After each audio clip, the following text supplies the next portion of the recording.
성령의 지혜가 이번에 우리 같이 말씀을 연구할 때 우리와 함께 하시기를 바랍니다. 이번엔 제가 굉장히 중요한 그런 주제를 가지고 좀 강의를 하려고 합니다. 14만 4천. 듣기만 해도 우리 가슴이 참 벅차오르고 또 어떤 사람들에게는 굉장히 뭐라고 할까요? 좀 눈자위가 올라가고 의심스럽고 또 마음 가운데 저거 극단 아닌가? 광신 집단 아니야? 라고 그런 이상한 감정이 들어가게 하는 그런 문구입니다. 14만 4천은 굉장히 중요한 주제인데도 불구하고 많은 사람들에게 곡해되어 있는 이슈임에 틀림이 없습니다. 여러분, 어떤 교회에서는 우리 교회에 와야 14만 4천 될 것입니다. 그런 교회가 있어요. 그렇죠? 그래서 14만 4천 교회가 다 있어요. 한국에 가도 있고 또 미국에도 있습니다. 그래서 마치 14만 4천들을 긁어 모으는 것 같은 그런 은근한 슬로건과 함께 사람들에게 전도하는 그런 사람들도, 그런 집단들도 적지 않습니다. 그러므로 상당히 이것은 예민한 주제입니다. 간단하고 쉽게 이해할 수 있는 것은 아닌 것이 틀림이 없습니다. 그러나 이 문제가 그렇게도 중요하기 때문에 마귀는 이 주위에 연막 전술을 많이 펴놨어요. 중요하면 중요할수록 마귀는 가짜를 많이 퍼뜨려 놓고, 그렇죠? 모조품을 만들어 놓고 사람들을 혼돈시키고 극단을 만들어 놓고 그렇게 하는 것입니다. 예수님의 재림이 이 땅에 속히 오실 것이기 때문에 또 이상한 사람들을 일으켜서 어떤 그룹들은 말이죠. 예수께서 이제 몇 월 며칠 날 오신다. 몇 년 며칠 오신다. 그래서 흰 옷을 입고 준비하고 금식하고 예수님의 재림을 기다린다고 하는 그런 일을 일으켜서 사회의 소요를 일으키는 그런 일들을 마귀는 이제 만들어 놓는 것입니다. 그러므로 여러분, 이 14만 4천에 대해서 이상한 얘기가 많이 퍼져 있다고 해서 이 주제 자체가 이상한 것이 아닙니다. 여러분, 이 이슈는 굉장히 중요하고, 여러분께서 이번에 제 강의를 들어보시면 14만 4천이라는 것은 그런 뜻이구나. 이들을 주님께서 일으키시는 이유와 목적이 여기에 있구나. 그들의 사명이 무엇이구나. 어느 때에 어느 시기에 이들이 일어날 것인가 하는 것을 이번 기회에 여러분께서 깨닫게 되실 것입니다. 그래서 여러분, 이번 마음 가운데 기도하시는 마음으로 이번에 마음을 준비하시고 잘 들어주실 것을 제가 부탁합니다. 한 번은 불란서에서 말이죠. 불란서에 혁명이 일어났을 때 그때 한 영주가 여러분, 불란서 혁명이 생겼을 때는 그때는 이성주의로 돌아가고 중세기의 교황권의 핍박과 억압 때문에 지겨웠던 사람들이 우리 이제 종교에서 해방되었다. 그런 마음을 갖게 된 운동 가운데 하나였죠. 그렇죠? 그래서 이제 불란서 혁명이 일어난 다음에 한 영주가 말이죠. 이제는 그 지긋지긋한 기독교인들이 없겠다. 그래서 이제 자기 종교를 다 불러 모아놓고 이제 너희들 가운데서 성경을 읽거나 아니면 예수를 믿는 자가 있으면 우리 집안에서만이라도 다시는 그렇게 하지 못하게 만들겠다. 성경책은 다 불태워버릴 것이고 예수를 기억하게 만드는 모든 것들은 내가 다 불태우고 없애버리겠다. 그런 거 있으면 다 가지고 와. 그렇게 이제 엄포를 놓았습니다. 성경을 불태우고 또 기독교에 대한 책자들을 불태우고 또한 십자가를 불태우고 여러 가지 교회에 대해서, 예수님께 대해서 기억할 수 있는 모든 것을 없애버렸습니다. 그리고 핍박하기 시작했습니다. 그럴 때 한 종이 이렇게 말했습니다. 영주님, 주인님, 주인님께서 모든 것을 전부 다 앗아가고 다 불태우실 수 있습니다. 그런데 주님께서는 하늘의 별들을 없앨 수는 없으십니다. 그렇죠? 여러분, 이 세상의 진리를 가리우기 위해서 암흑들이 있고 오류가 있고 별의별 일들이 다 있어요. 그렇죠? 또 잘못된 가르침이 세상에 많이 퍼져 있고 빛을 못 보게 하는 그런 일들이 세상에 굉장히 많이 일어납니다. 그래도 하나님께서 성경에 주신 진리의 빛만큼은 가리울 수가 없습니다. 주님의 진리의 그 이유들과 분명한 증거가 우주에 차 있고 이 세상에 가득한 것입니다. 여러분, 여러분이 기도하고 주의 말씀을 이해하려고 애를 쓰면 반드시 이 말씀은 이해할 수 있는 것입니다. 14만 4천 문제는 굉장히 중요한 이슈입니다. 이 이슈는 여러분들이 이 시대에 반드시 이해하고서 반드시 마음 가운데 가지고 살아야 할 굉장히 중요한 주제입니다. 제가 이렇게 좀 말씀을 좀 드리겠습니다. 앞으로 4종류의 그룹의 사람들만 있을 것입니다. 잘 들으십시오. 14만 4천이 되든지, 여러분 제가 14만 4천에 대해서 설명도 안 하고 이렇게 말하니까 조금 이상하죠. 여러분과 저에게 4가지 옵션이 있습니다. 우리가 14만 4천에 참여하여 14만 4천의 그룹에 들어가든지, 두 번째, 순교자가 되든지, 여러분 제 얘기 들으셨습니까?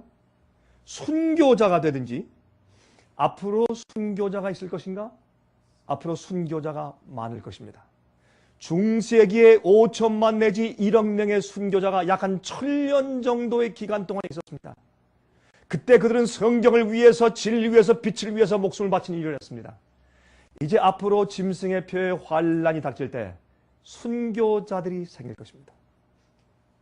여러분, 이 얘기는 요한계시록 13장에 12절 이후에 13절에 기록되어 있습니다. 순교자가 생기면서 두 무리가 생기고 하나님의 마지막 추수가 생깁니다.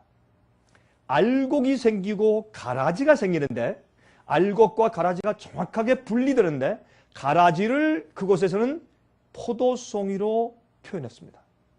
그래서 포도송이를 짓밟는다고 표현됐고, 거기서 나오는 피로 온 땅이 물든다고 표현되어 있습니다. 요한계시록은 그렇게 마지막 형편을 설명하고 있어요. 그러므로 우리가 14만 4천에 포함되든지, 아니면 순교자가 되어서 진리나 예수님의 이름과 영광을 위해서 우리가 죽든지, 그 말은 무엇이냐면 엄청난 핍박이 온다는 얘기죠. 그럴 때 내가 무엇을 위해서, 내 믿음을 위해서 어떻게 사는가가 굉장히 중요합니다. 내가 그 믿는 바를 위해서 내가 모든 것을 바칠 수 있는 신앙이 준비되었는가 하는 것은 굉장히 중요한 이슈가 될 것입니다. 다시 하십시다. 첫 번째, 14만 4천에 포함되든지, 두 번째, 순교자의 반열에 들어가든지, 세 번째,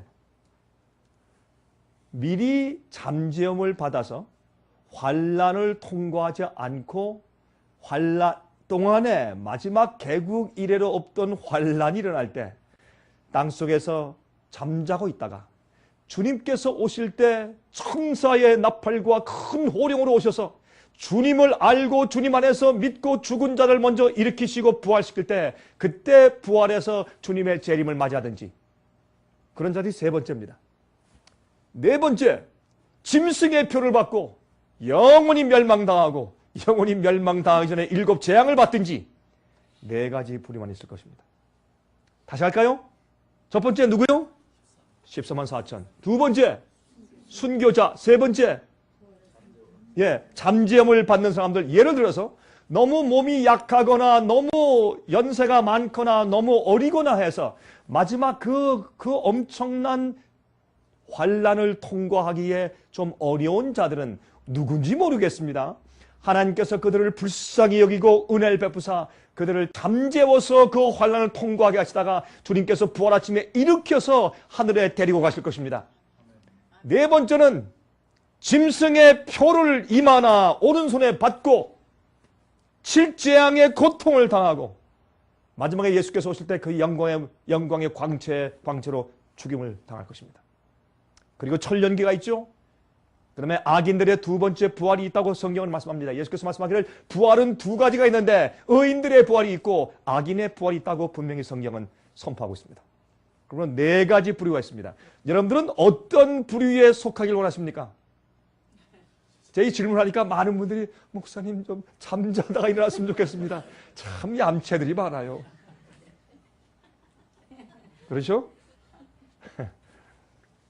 우리는 마지막 시대 14만이 되기 위해서 애써야 할 것입니다.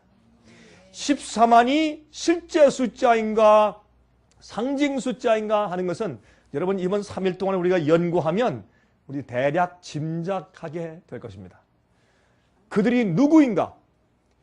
그들이 왜 필요한가? 하나님께서 왜 14만 4천을 말씀하시고 언급하시는가? 14만 4천이 왜 필요한가 말이에요. 그들이 누구냐 말입니다. 두 번째, 그들이 이 땅의 마지막 시대에 존재해야 할 사명이 무엇이냐 말이에요. 주님께서 그들을 왜 존재케 하시며 왜 그들이 필요하신가 말입니다. 그것을 제가 내일 저녁에 설명을 드리겠습니다. 그 다음에 14만 4천이 일어날 시기가 언젠가? 중요합니까? 중요합니다. 14만 4천이 어떤 때 일어날 것인가? 이렇게 세 가지 이슈로 나누어서 이번 교회 설명을 드리려고 합니다. 그래서 이번에 이제 세미나의 총 제목은 하나님의 마지막 증인들 14만 4천이라는 제목으로 제가 말씀을 드리는 것입니다. 먼저 이번에 제가 이제 가을든 그로브 지역에서 한 이틀 동안 강의를 하고 여기 이제 올라왔는데 그때 잠깐 설명드린 것을 조금만 제가 반복해 볼까요? 현재 우리가 당면한 경제적인 위기에 대해서 몇 장면 좀 설명을 좀 드려보겠습니다. 여러분, 루비니 교수가 2009년도 5월 27일, 오늘이 며칠입니까? 28일이죠? 그러니까 언제요? 어제. 따끈따끈한 뉴스죠? 그렇죠?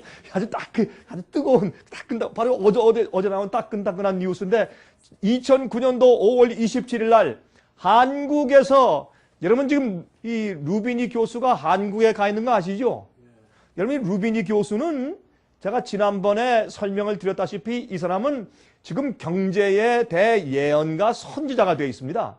그가 2006년도부터 미국과 세계 경제가 어떻게 될 것이라는 것을 12단계에 의해서 미리 예언해 두었는데 여러분 그것이 너무 정확하게 딱딱 들어맞으니까 사람들이 깜짝 놀랐습니다. 처음엔 다 비웃고 놀렸습니다.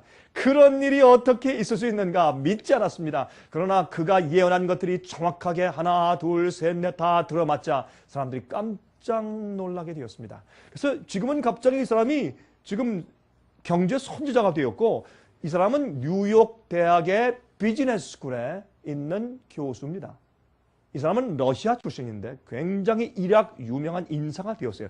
요즘에 그 MSNBC, 그다음에 CNBC, 그다음에 이제 Fox News, CNN 뭐 이런 데 나가서 인터뷰할 때 자주 이 사람의 얼굴을 우리가 볼 수 있게 되었습니다. 근데 이 루비니 교수가 제가 이 말씀을 드리는 이유는 여러분들 요즘에 한국 신문이나 미국 신문을 보면 이런 얘기가 나와요. 이 사람이 doomsayer, 이제 경제가 망한다, 큰일 난다. 그래서 암흑에 대해서 굉장히 암울한 날을 예언하는 사람이다.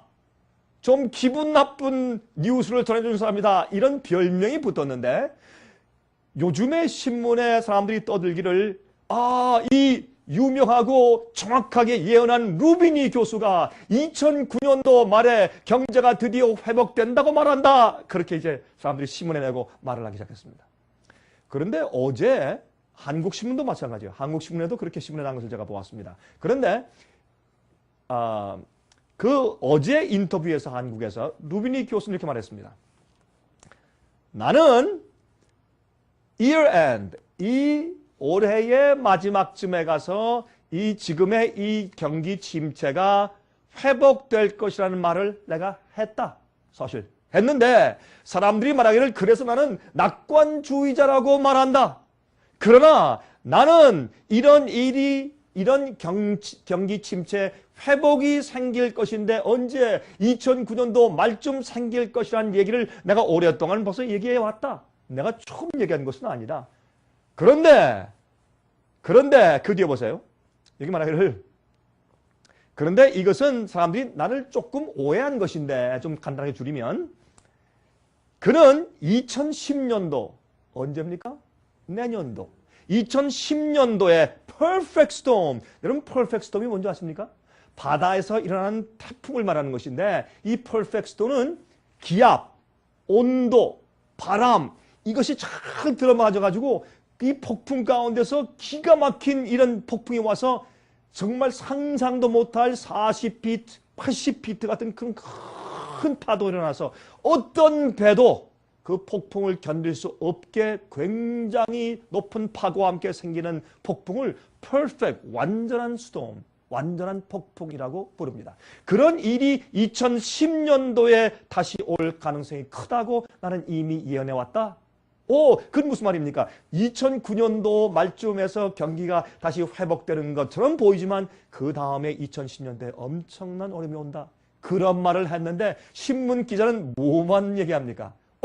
그가 2009년도 말에 회복된다고 했다. 여러분, 지금 우리가 사는 이 세상은요, 대통령 말도 믿을 수가 없고 신문 말도 믿을 수가 없고 TV도 믿을 수 없는 시대에 살고 있어요. 그렇죠? 왜? 지금 이 민심이 흔들리거나 또 사람들이 경제에 대한 확신이 없어지면 큰일 나니까 자꾸 좋은 말만 하는 시대에 살고 있어요. 여러분, 종교도 마찬가지예요. 예수님 곧 오시고 환란이 오는데 무슨 얘기를 해요?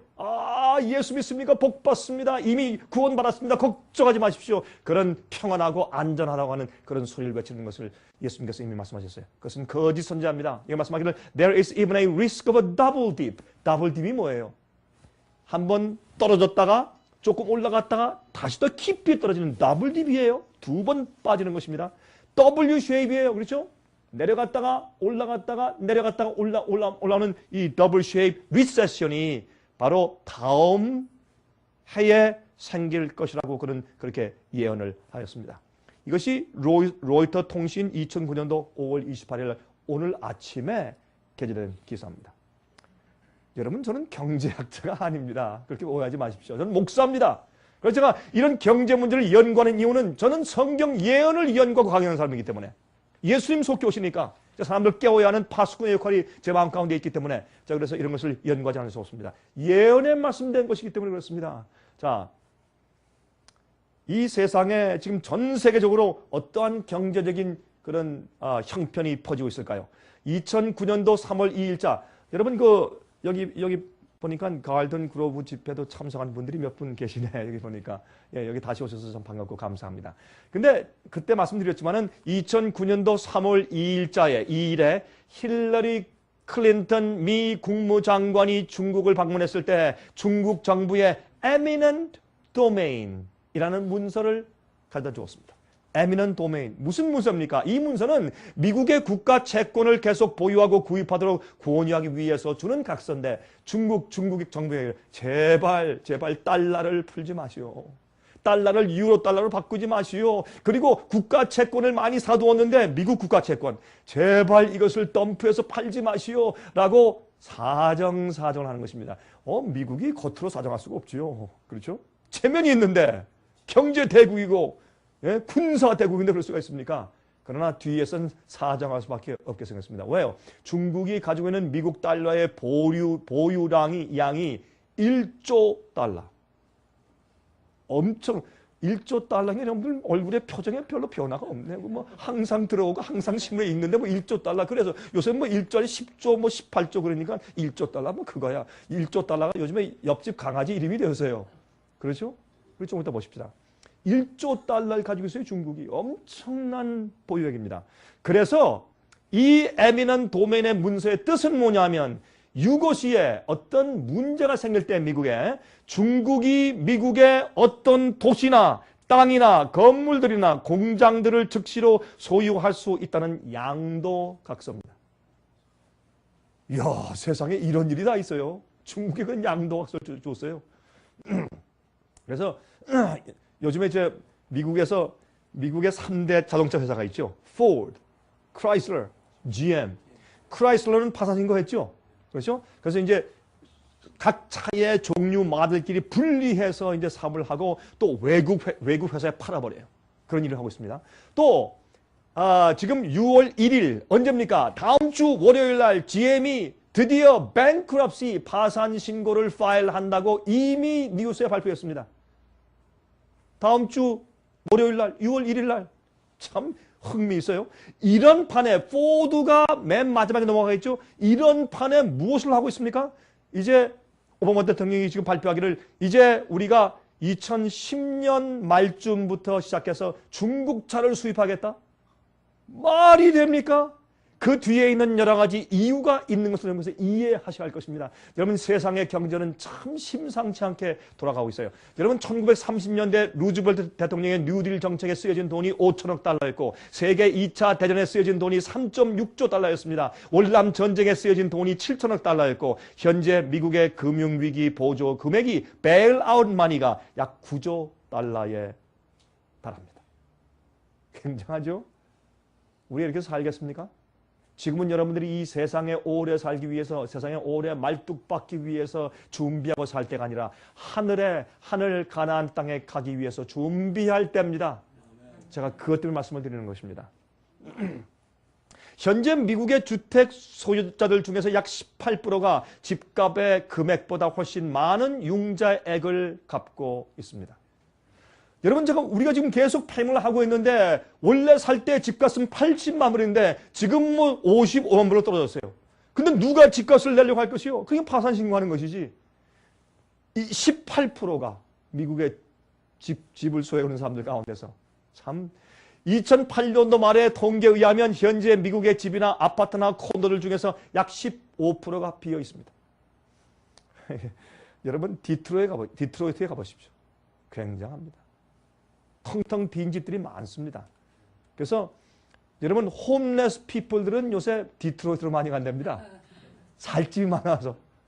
거기서 마약하다가 홀랑 지붕 태워버리고 말이죠. 추우니까 말이죠. 모닥불 피우다가 지붕 태워버리고. 그래서 지붕이 없는 집들이 많고. 제가 한 번은 그 CNN에서 하는 방송을 보니까 깜짝 놀라서요. 얼마나 빈 집들이 많고 참 형편이 없어요.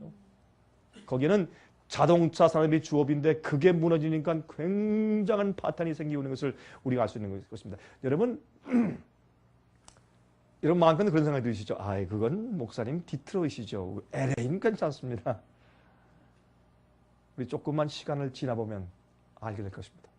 그러므로 우리가 주님의 재림 위해서 준비한다는 것은 심각합니다. 제가 그래서 이런 얘기는 여러분에게 겁을 먹게 하기 위해서 드리는 것이 아니라 우리가 지금 어떤 시대에 와 있으며 어떤 예언이 성취되고 있는지에 대해서 말씀드리는 것입니다.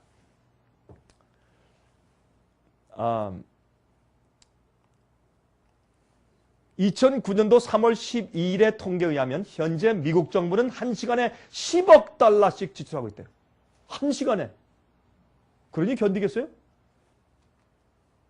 미국이 외국에 갚아야 할 부채에 대한 2008년도의 3분기 통계인데 잘 보세요.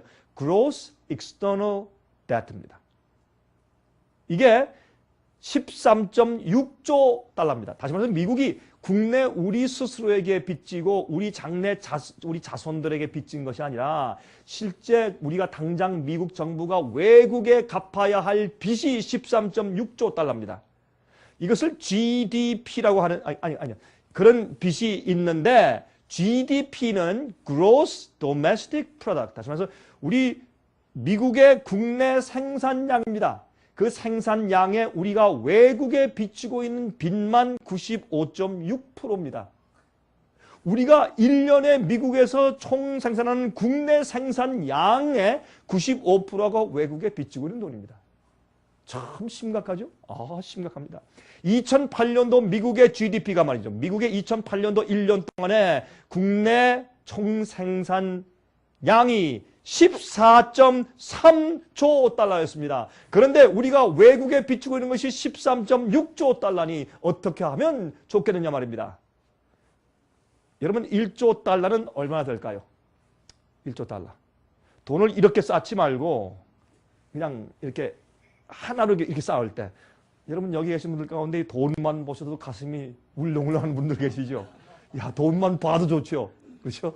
이곳에 얼마 이렇게 돈이 많이 쌓였는데 왜 우리 주머니엔 돈이 없을까요? 참 불공평해요. 그렇죠? 자, 근데 이렇게 쌓지 말고 100불짜리로 쌓으면 1조 달러를 쌓으려면 789마일 높이로 쌓아야 합니다. 이 세상에서 가장 높은 산인 에베레스트 산의 144개의 높이입니다. 굉장하죠? 우리 1조 달러를 100불로 쌓으려면 이렇게 높습니다. 이게 옆집 강아지 이름이 아닙니다. 이런 돈을 13.6조 달러나 지금 외국에 빚을 지고 있으니 어떻게 하면 좋겠느냐 말입니다. 자, 정리해 보십시다. 현재 미국에 있는 또 이것이 전 세계에 번지고 있는 이 경제 파탄과 경제 공황의 조짐이 무엇인가? 제일 처음에 개인 부동산 대란이 생겼습니다. 이것은 작년도 9월부터 시작된 것이죠.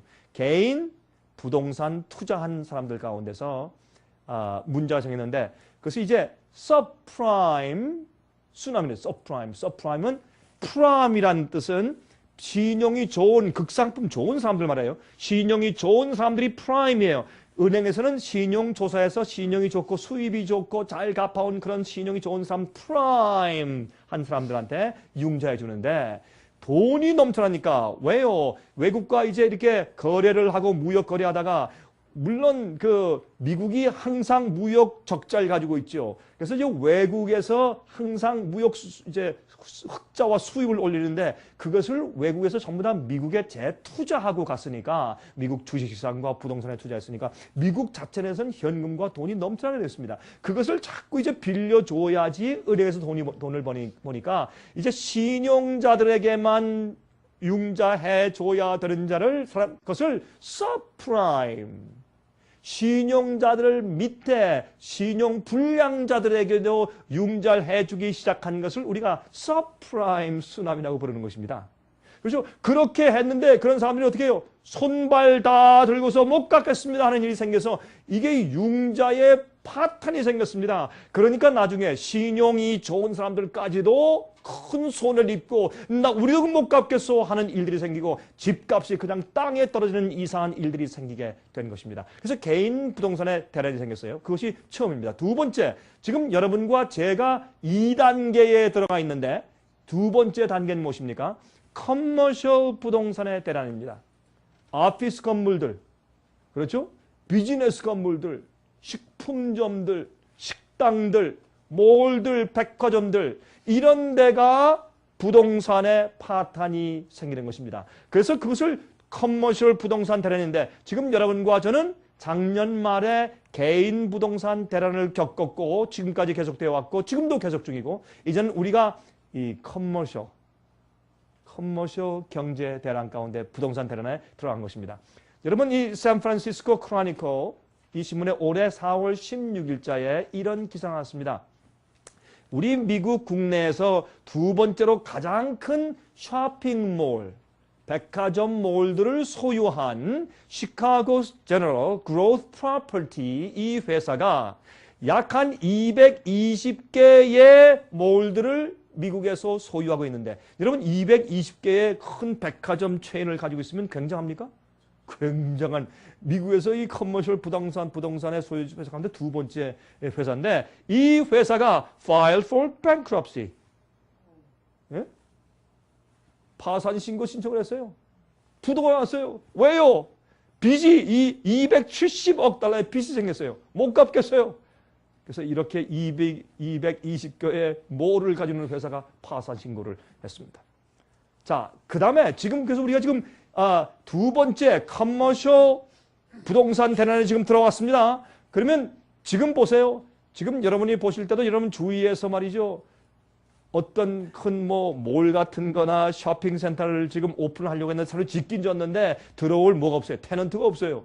그러니까 오픈을 못하는 데가 있습니까? 없습니까? 식당에 문을 닫습니까? 어떤 비즈니스가 문을 닫습니까? 어떤 몰이 문을 닫는 것을 보십니까? 그렇습니다. 이것이 점점 심하게 퍼져나가고 있기 때문에 우리는 지금 두 번째 단계에 와 있는 것을 볼 수 있어요. 세 번째 단계는 무엇입니까? 앞으로 곧 신용카드의 대란이 옵니다. 이 사람들이 이제 한국말로 돌려막기 하죠. 신용카드 몇 개 가지고 말이죠. 돌려막기 하죠. 이렇게. 여러분 돌려막기가 무슨 뜻인지 아시죠? 예? 이해하시죠? 그렇게 하는 일들을 앞으로 하기 어렵게 됩니다. 그렇죠? 그 다음에 이제 이 신용카드 은행들 회사에서 말이죠. 너무 무리하게 어떤 때는 19%, 29% 막 하는 막 이자를 막 때려서 막 돈을 많이 벌지 않습니까? 이런 것을 지금 미국 정부에서 못하게 합니다. 규제하는 법규를 상원원에 통과시켰죠. 그런데 이렇게 되면 문제가 여러분과 제가 앞으로 함부로 신용카드를 쓸 수 없게 됩니다. 여러분 비즈니스 하는 사람들이 현금 가지고 하는 사람들이 어디 있어요? 다 어음 가지고 신용카드를 가지고 하지. 그래서 이 신용카드 대란이 오면 이제는 정말 여러분과 제가 체감 경기, 우리 피부로 느끼는 경제적인 그런 굉장히 어려운 그런 단계가 우리에게 닥쳐오게 됩니다. 이것이 여러분과 제가 처해 있는 미국의 경제적인 침체입니다. 자, 이제 이런 시점에서 제가 무슨 경제학자입니까? 제가 무슨 경제공황을 전하는 경제공황 전도사입니까? 아닙니다. 저는 목사입니다. 저는 전도자입니다.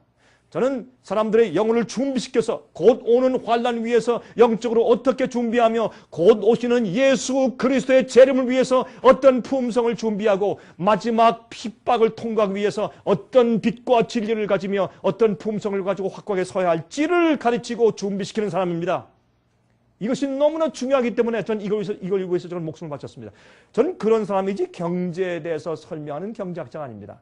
그러나 제가 경제 문제에 대해서도 이렇게 강의하는 이유는 어디 있느냐면 이것이 성경에 예언된 것이고 이런 일들이 생겨야 뭐가 옵니까? 사고 팔고 하지 못하겠다는 핍박이 가능해지고 그것이 우리에게 피부로 와 닿는 것입니다. 여러분 마귀가요 사람들을 억압하는데 가장 그가 잘 사용하는 것이 경제적인 압박입니다. 경제적인 압박을 하면요 안 쓰러질 사람들이 거의 없습니다.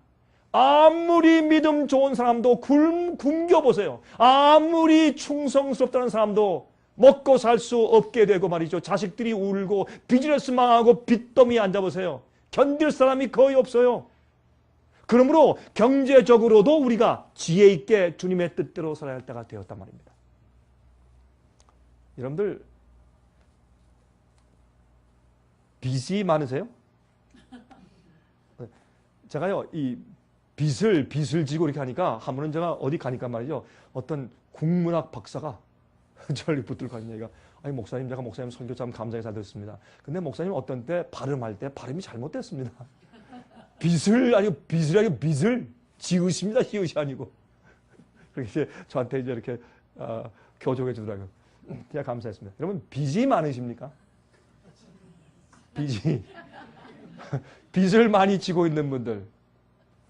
여러분들 여기에 부자 많으십니까? 부자들은 앞으로 울고 통곡할 날이 곧 옵니다. 그러니까 여러분들 회개하시고 이 세상의 재물에 마음 두고 살지 마십시오. 제가 심각하게 하는 얘기입니다. 제가 다 이렇게 하면 여러분들 너무 겁날까 봐 제가 웃으면서 말합니다. 여러분들 마음의 세상이나 세상 재물에 마음 두고 하지 마십시오. 그거 버리는 연습하십시오. 이사 가려면 묵은 짐들을 버리는 것부터 훈련해야 합니다. 맞습니까? 이사 가려고 보면 쓸데없고 안 쓰는 것들 잔뜩 쌓여야지.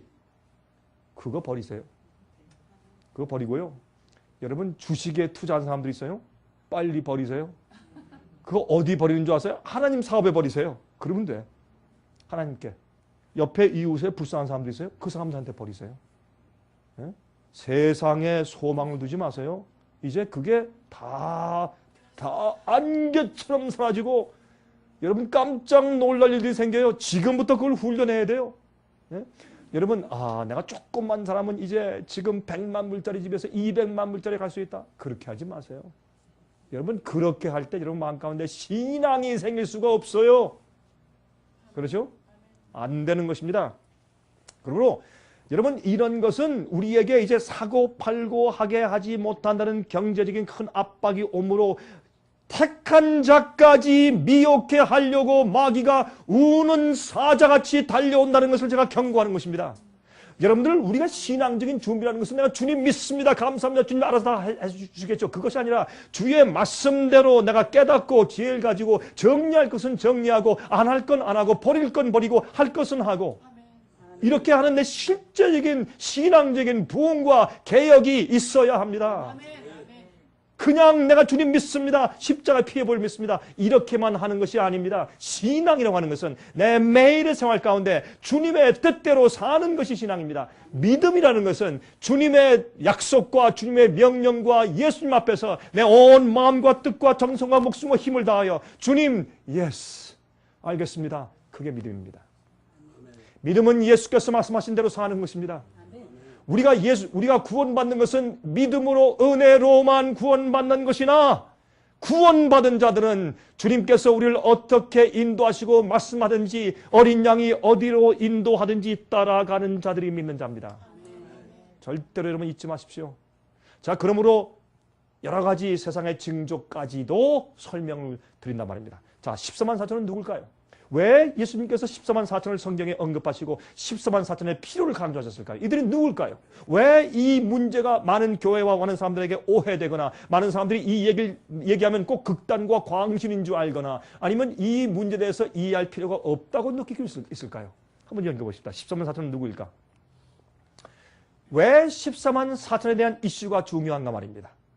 첫 번째, 제가 먼저 결론적인 얘기를 먼저 힌트를 드리고 설명하겠습니다. 어떤 때는 말이죠. 이제 어떤 때 설명이 길다 보면 어떤 때는 그 초점이 흐려질 수가 있고 우리가 이것을 이해하기 위해서 어느 골로 달려가고 있다라는 것이 잊혀질 수가 있어요. 그래서 제가 어떤 때는 미리 마지막에 결론에 대해서 약간 좀 힌트를 드리고서 설명을 시작합니다. 이것은 제가 강의를 해보니까 이런 방법이 어떤 때는 굉장히 좋더라고요. 첫 번째, 14만 4천이 중요한 이슈가 되는 것은 이런 이유입니다. 첫 번째, 이들은 14만 4천은 그리스도인들의 참 모습이 어떠해야 하는지를 보여주는 사람들입니다. 예수를 믿는 자들이 이러해야 한다. 이것이 표준이다. 이것이 마들이다. 라는 사람들이 14만 4천입니다. 두 번째, 이들은 마지막 환란을 통과하기 위한 살아계신 하나님의 인을 받는 자들입니다. 여러분, 제가 여러 번 강의했지만은 여러분, 인을 친다, 인을 받는다 하는 것 가운데 성경엔 인의 종류가 두 가지가 나옵니다. 첫 번째는 성령의 인이 있고 두 번째는 살아계신 하나님의 인이 있습니다.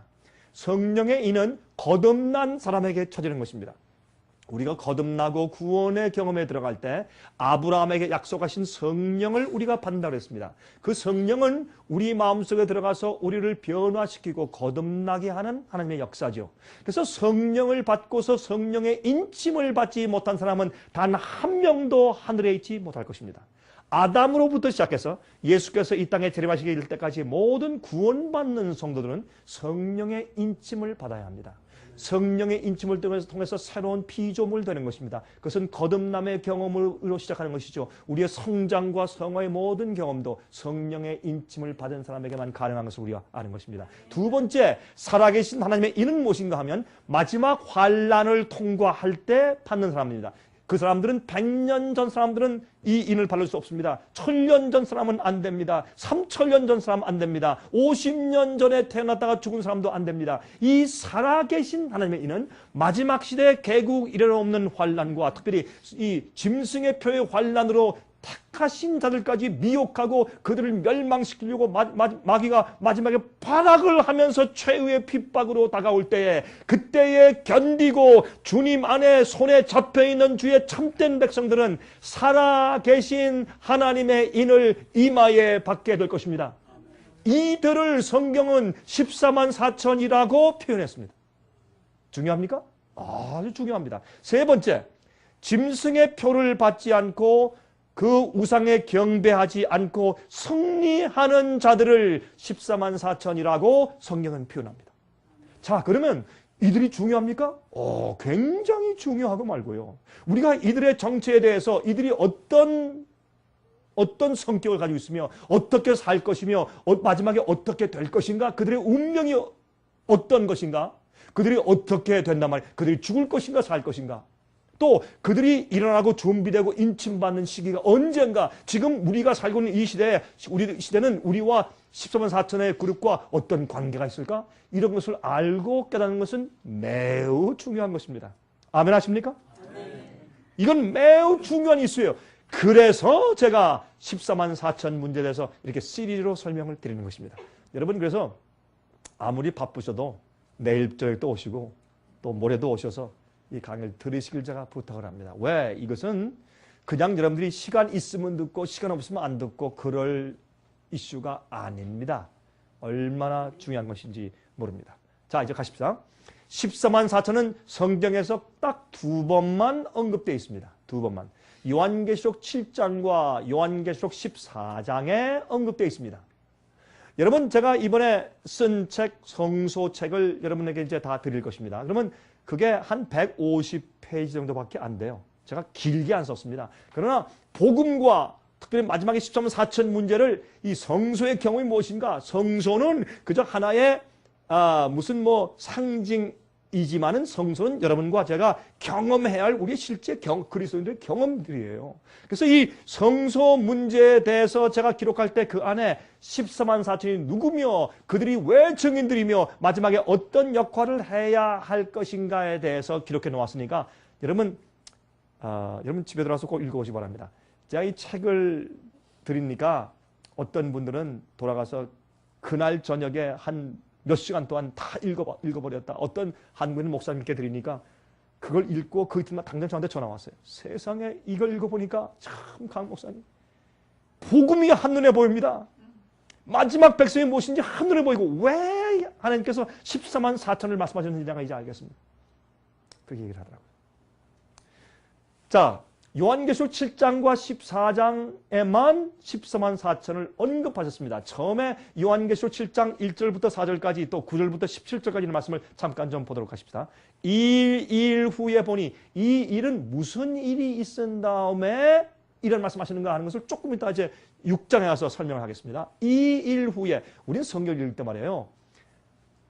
예를 들어서 그러므로 하면 그냥 그러므로 쭉 읽지 마시고 그러므로라는 말이 무슨 말이에요? 그러므로 therefore 하면 결론이거든. 그렇죠? 그건 뭐냐면 그러므로 하는 것은 그 전에 몇 장 동안에 설명한 그 얘기를 쭉 이해해야 그렇기 때문에 그러므로 결론적으로 그런 뜻이에요. 그래서 여러분들 성경을 읽을 때 그 단어 하나하나 놓치지 마세요. 여러분 저는요 신학생들한테 강의할 때 이렇게 말해요. 성경을 연구할 때 읽어라. 성경을 연구하고 깨닫는 제일 첫 단계.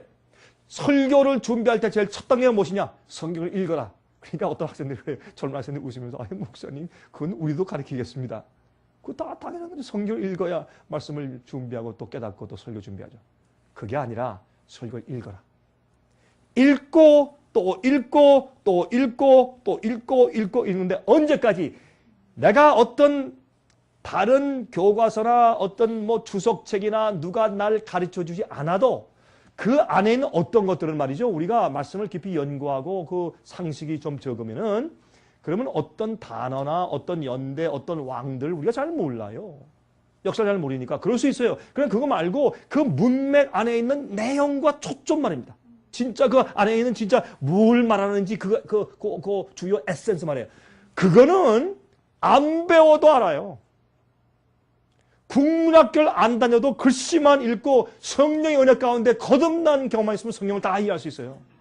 그렇지 못하면 하나님께서 성경을 뭐하러 주셨어요? 주시지 말지. 박사학위 가진 사람만 와라 그렇게 하시지. 아니에요. 성경은 그런 책이 아니에요. 여러분의 교육 정도와는 상관이 없어요. 여러분의 성령의 은혜와 상관이 있어요. 성령의 감동으로 쓰신 책이기 때문에 성령의 감동을 이해할 수 있는 거예요. 그래서 전 신학생들한테 그래. 너희는 성경을 연구하거나 말씀을 준비할 때 성경을 먼저 읽어라. 그냥 읽지 마라. 읽지 말고 성경을 기도하며 읽어라. 주님이시여 나를 가르쳐 주시옵소서. 내가 마음문 엽니다. 하늘의 이슬비와 하늘의 담비를 주시고 나를 그럼 깨닫게 하는 성령의 지혜를 주시고 말씀을 선포케 하시옵소서. 간절히 기도하고 말씀을 펴라. 읽어라. 언제까지? 그 안에 있는 내용이 무엇을 말하는지를 내게 소리 지를 때까지 읽어라. 10번? 모르겠다. 또 읽어라. 20번? 그래도 모르겠다. 또 읽어라. 30번. 언제까지? 이 성경 말씀 내용 자체가 이 바보야 이런 뜻이야 라고 소리를 지를 때가 온다. 그때 알겠다. 주님 감사합니다. 이런 뜻이군요. 그럴 때까지 읽어라. 여러분 해보세요. 제 말이 맞는가 안 맞는가. 제가 하루 이틀 제가 성경 말씀 연구하고 말씀 듣는 줄 아십니까? 아니에요. 해보십시오. 그러면 오류에 빠지잖아요. 그러면 극단에 안 빠져요. 그러면 말씀이 이해돼. 말씀이 이해되면 그다음부터 말씀이 꿀송이보다 어떻다? 쓰다 달다. 달다. 이게 내 체험으로 들어오기 시작해요. 어떤 사람들은요. 성경 말씀이 지루해. 이해도 안 돼. 그러나 읽어대니까 억지로 읽고 아침에 일어나서 다 눈을 부비고 다 졸음이 오면서도 또 성경 펴고 그래. 여러분 성경을 딱 펴서 연구하려고 읽는데 잠이 온다. 그럼 어떻게 돼요? 자, 말씀을 읽으면 딱 폈는데 잠이 온다. 어떻게 돼요? 어떻게 돼요? 자야 돼요. 자야 돼. 잠이 오는데 왜 자꾸 눈 비비고 이렇게 말씀이 안 들어가요? 그렇죠? 그래서 저는 이렇게 말해요. 제가 학생들에게 너희들은 말씀을 연구하고 준비할 때 너희 머리가 가장 깨끗하고 밝을 때 그 가장 좋은 시간을 주 앞에 드리라. 우리는 생체 시계가 다 달라서 말이죠. 어떤 사람들은 새벽 시간에 머리가 잘 맑고 깨끗하고 말씀을 이해되는 사람이 있어요. 어떤 사람은 새벽에 일어나면 다 이건 뭐 머리가 어지러워서 견딜 수가 없어. 여러분 가운데 그런 사람이 솔직히 있죠. 예? 좀 손 들지 마세요. 솔직히 마음 가운데 있죠. 나는 이상하게 남들은 새벽 4시에 일어나서 맨날 말씀 보고 기도할 때 난 부러워 죽겠어. 4시에 일어나면 난 정신이 없습니다. 그런 사람들이 있어요. 제가 이해해요. 예? 어떤 사람들은 말이죠. 정오, 낮 12시에. 그때 머리가 제일 맑대. 어떤 사람은 저녁 한 8시, 9시 되면 아이들도 다 자고 특별히 어린 애기 있는 엄마들은 말이죠. 말씀 연구할 시간이 없어. 그렇죠? 그때 밤 한 9시 되면 그때 머리가 잘 맑고. 왜요? 낮잠을 조금 잤거든. 여러분 낮잠은 말이죠. 뭐 젊은 사람 같은 경우는 나이가 조금 들수록 낮잠은 한 15분 내지 30분씩 자는 건 참 우리 보약이라 그러잖아요. 낮잠을 조금 자고 그래서 저녁 한 9시 되면 머리가 맑은 사람도 있어요. 그럼 제가 그래. 너희들 그러느냐? 좋다.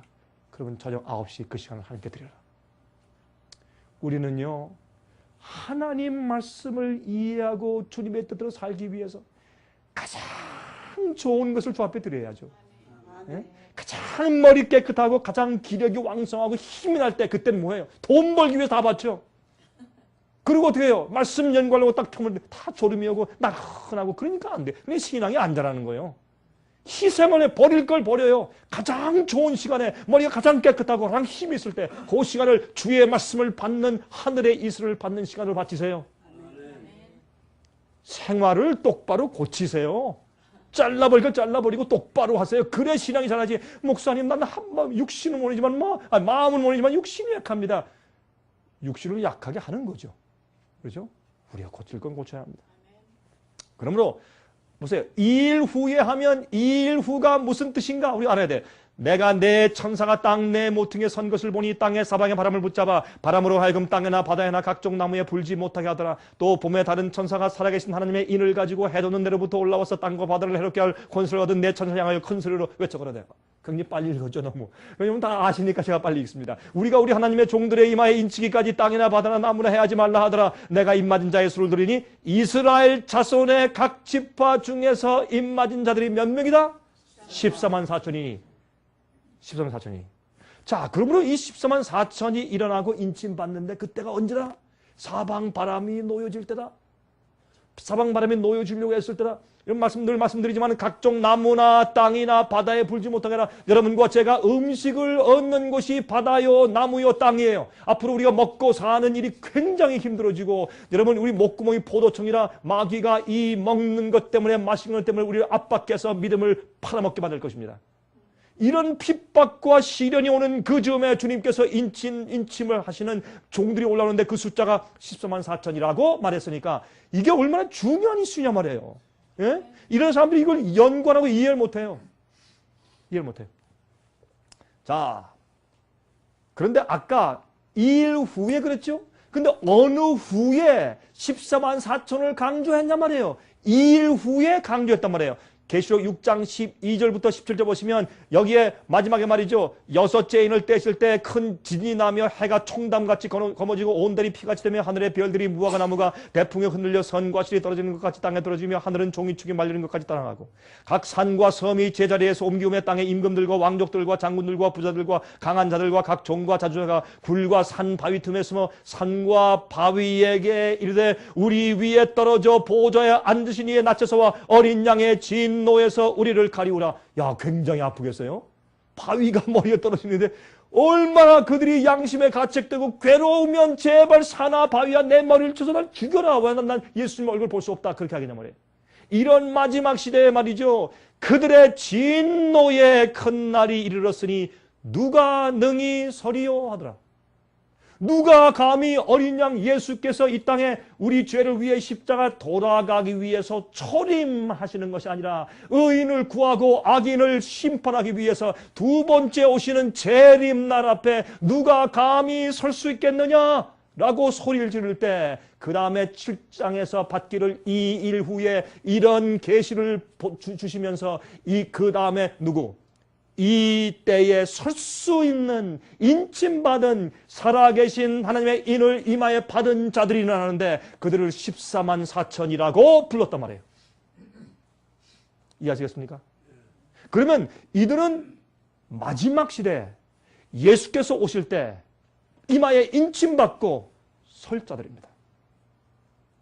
여러분들 그들의 숫자에 들어가길 원하십니까? 정말로 원하십니까? 그러므로 이 이슈와 이해는 여러분과 저에게 너무나 심각하게 중요한 이슈란 말입니다. 마귀는 그것을 알기 때문에 이것을 이해하지 못하게 온갖 작전과 오류를 퍼뜨려서 사람들을 혼돈시켜 놓았다 그 말입니다. 자, 7장에 다시 갑니다. 그렇죠? 14만 4천의 숫자라고 설명을 하는 것입니다. 자, 그러면 보세요. 이 14만 4천이 나오는데 요한계시록 7장은 말씀하기를 5절에 말씀하기를 그들은 유다 지파 중에 있는 입맞은 자가 1만 2천이요. 루벤 지파에서 나옵니다. 갓 지파에서 나옵니다. 아셀 지파, 납달리 지파, 므낫세 지파, 시므온 지파, 레위 지파, 이사갈 지파, 스불론 지파, 요셉 지파, 베냐민 지파에서 나와요. 그러니까요. 바로 엊그제도 어떤 분과 대화하는데 그분이 저한테 그걸 물어요. 14만 4천의 목사님 누굽니까? 그들이 이스라엘 백성들 아닙니까? 왜냐면 이 12지파가 딱 있으니까 12지파가 있는 것은 이스라엘 아니에요. 그래 저기 실제 지금 중동 지방에 있는 이스라엘 아닙니까? 진짜 유대인들입니까? 그러면 그렇게 묻는 겁니다. 제가 물었습니다. 옛날에 북방 이스라엘은 몇 지파였습니까? 아시는 분? 10지파였습니다. 그렇죠? 남방 유다는 몇 지파? 2지파였습니다. 그러면 이 북방 이스라엘은 약 한 BC 730년도경에 아시리아의 침공을 받아서 멸망하고 사마리아 성이 다 불태움을 당하고 사람들은 끌려서 다 가서 특별히 시리아 사람들은 그 사람들을 없애기 위해서 그 이스라엘 사람들을 갖다 10지파를 붙잡아다가 각 나라의 노예로 전부 다 팔아가지고 뿔뿔이 흩어버렸습니다. 그래서 지금까지 그 10지파의 흔적을 못 찾습니다. 그들이 전부 다 이방에 뿔뿔이 흩어져서 다 자포나고 해서 그 10지파의 후손이 지금 없습니다. 모릅니다. 자, 그걸 설명하면서 자, 그러면 아까 있는 이런 지파 가운데가 지금 없는데 흩어져 버렸는데 지금 뭐 족보도 없고 모르는데 어디서 나온단 말입니까? 근데 이분이 한 얘기가 정말 그런 생각은 못했네요. 그랬습니다. 자, 그러면 좀 보십시다. 또 여기 또 문제가 있어요. 창세기에 보면 야곱의 12아들이 12지파의 이름이 되었죠. 맞습니까? 그러면 야곱의 12아들 가운데서 12지파를 만들었는데 그 12지파에서 2지파가 빠지고 요한계시록 7장에 나오는 12지파의 이름은 새로운 2 이름이 들어갔습니다. 여러분 아십니까? 요한계시록 7장에 있는 12지파의 이름은 창세기에 있는 이스라엘 나라의 12지파의 이름과 다릅니다. 자, 보실까요? 여기에 누가 다릅니까? 요셉 지파와 지파와 므낫세 지파가 다릅니다.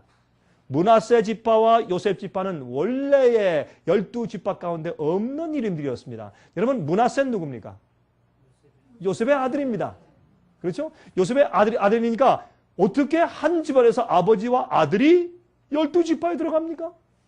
이것만 봐도 무엇을 말합니까? 여기에 있는 12지파의 이름은 상징입니다. 영적인 12지파라고 말씀을 해 주시는 것입니다. 그래서 여기에 있는 것은 여러분 보세요.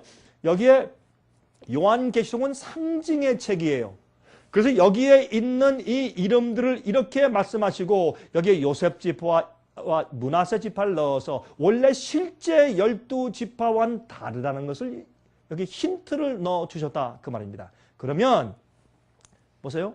14만 4천 지파들은 실제 이스라엘 지파들의 명단과 다릅니다. 영적인 지파들입니다. 그러면 원래 이스라엘 12지파들 중에서 빠진 2지파는 누굽니까? 단 지파와 에브라임 지파. 단 지파는 창세기 49장 16절과 17절 보시면 단 지파에 대해서 말씀을 하시는데 여러분 야곱이 자기의 12아들 머리에 손을 얹고 다 축복 기도했죠. 그 당시에 축복 기도는 예언이었습니다.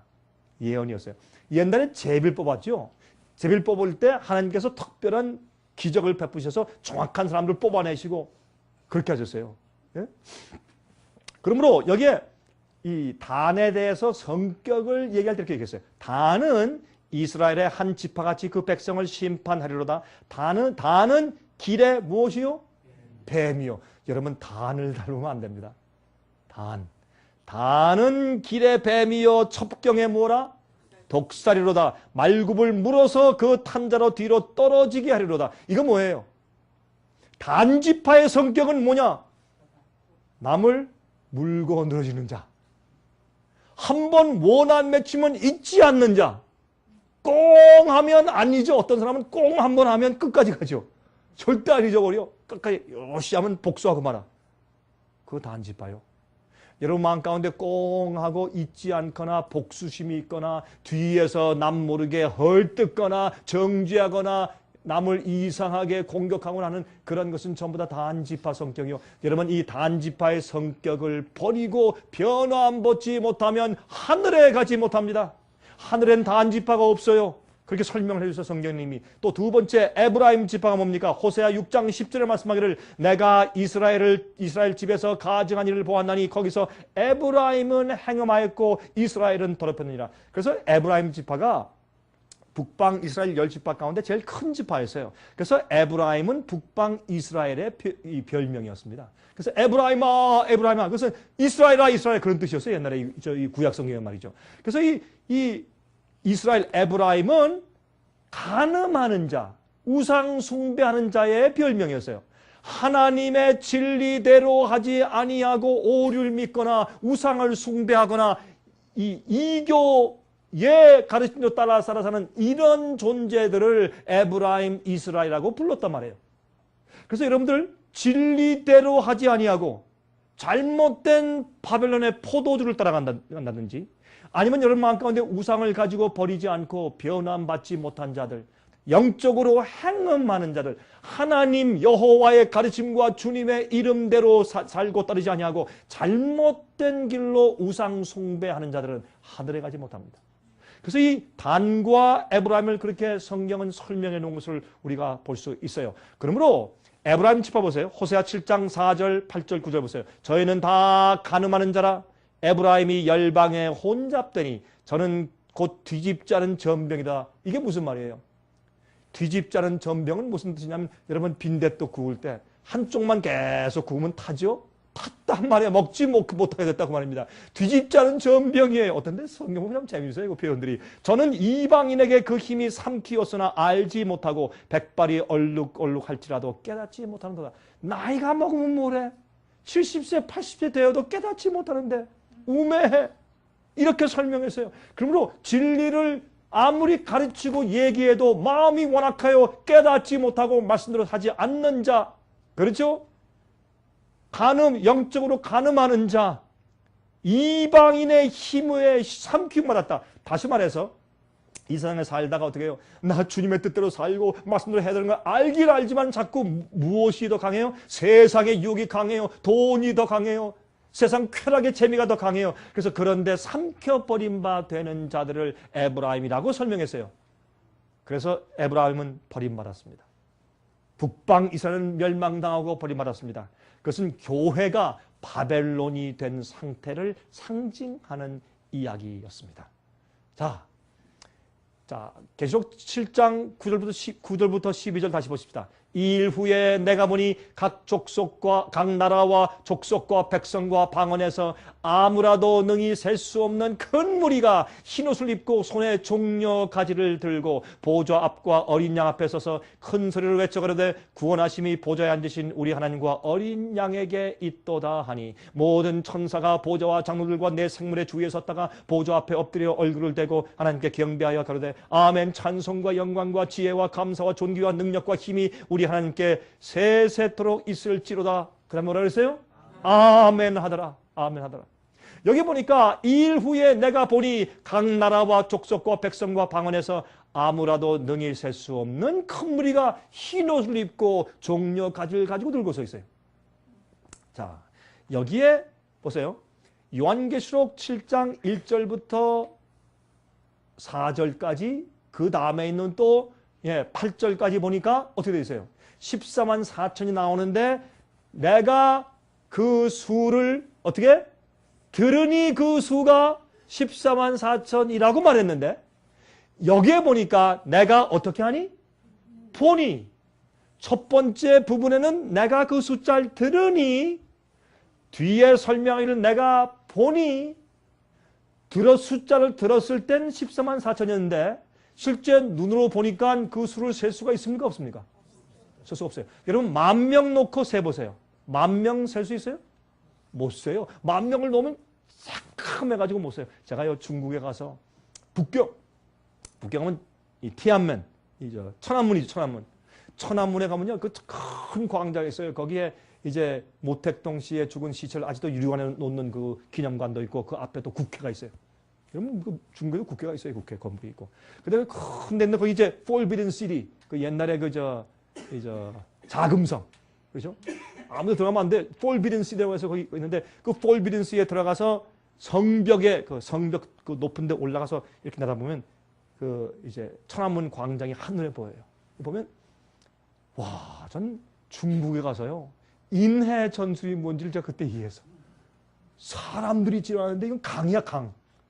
새까만 강이 흘러가요. 머리가 까마니까 다 새까만 쫙 하는데 내가 그걸 보면서 그랬어요.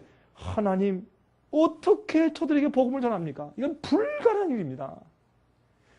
제 마음에 부담이 드는데 가슴이 터지는 것 같아요. 수천 명이 확 메어져 지나가는데 새까매요. 새까만 강이 흐르는 것 같아요. 그렇게 사람이 많아요. 숫자를 못 세겠어요. 14만 4천의 숫자를 들을 땐 14만 4천인데 실제 눈을 보니까 셀 수가 없어요. 근데 그들이 어디서 나와요?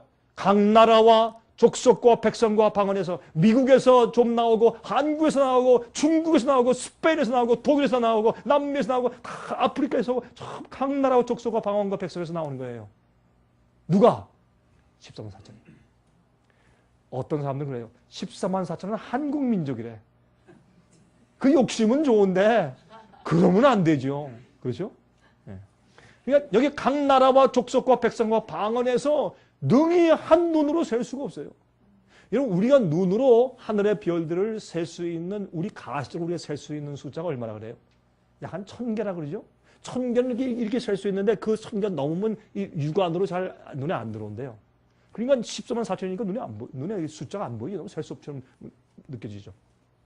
그런데 물론 이 숫자가 셀 수 없는 무리가 누구냐? 이 헤아릴 수 없는 무리는 부활돼서 구원받는 모든 사람을 의미한다.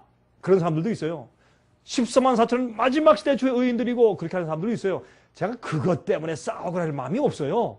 없는데 여러분이 이 문장들에서 가장 쉽게 이해할 수 있는 방법이 뭐냐면 들으니까 숫자는 14만 4천인데 실제 그 숫자를 앞에 딱 놓고 보니까 셀 수가 없다. 많다. 이제 그렇게 설명하면 잘 간단해요. 예? 그 가지고는 싸우지 마세요. 자, 그런데 보세요. 이들이 각 나라와 족속과 백성과 방언에서 나와요. 제가 말이죠.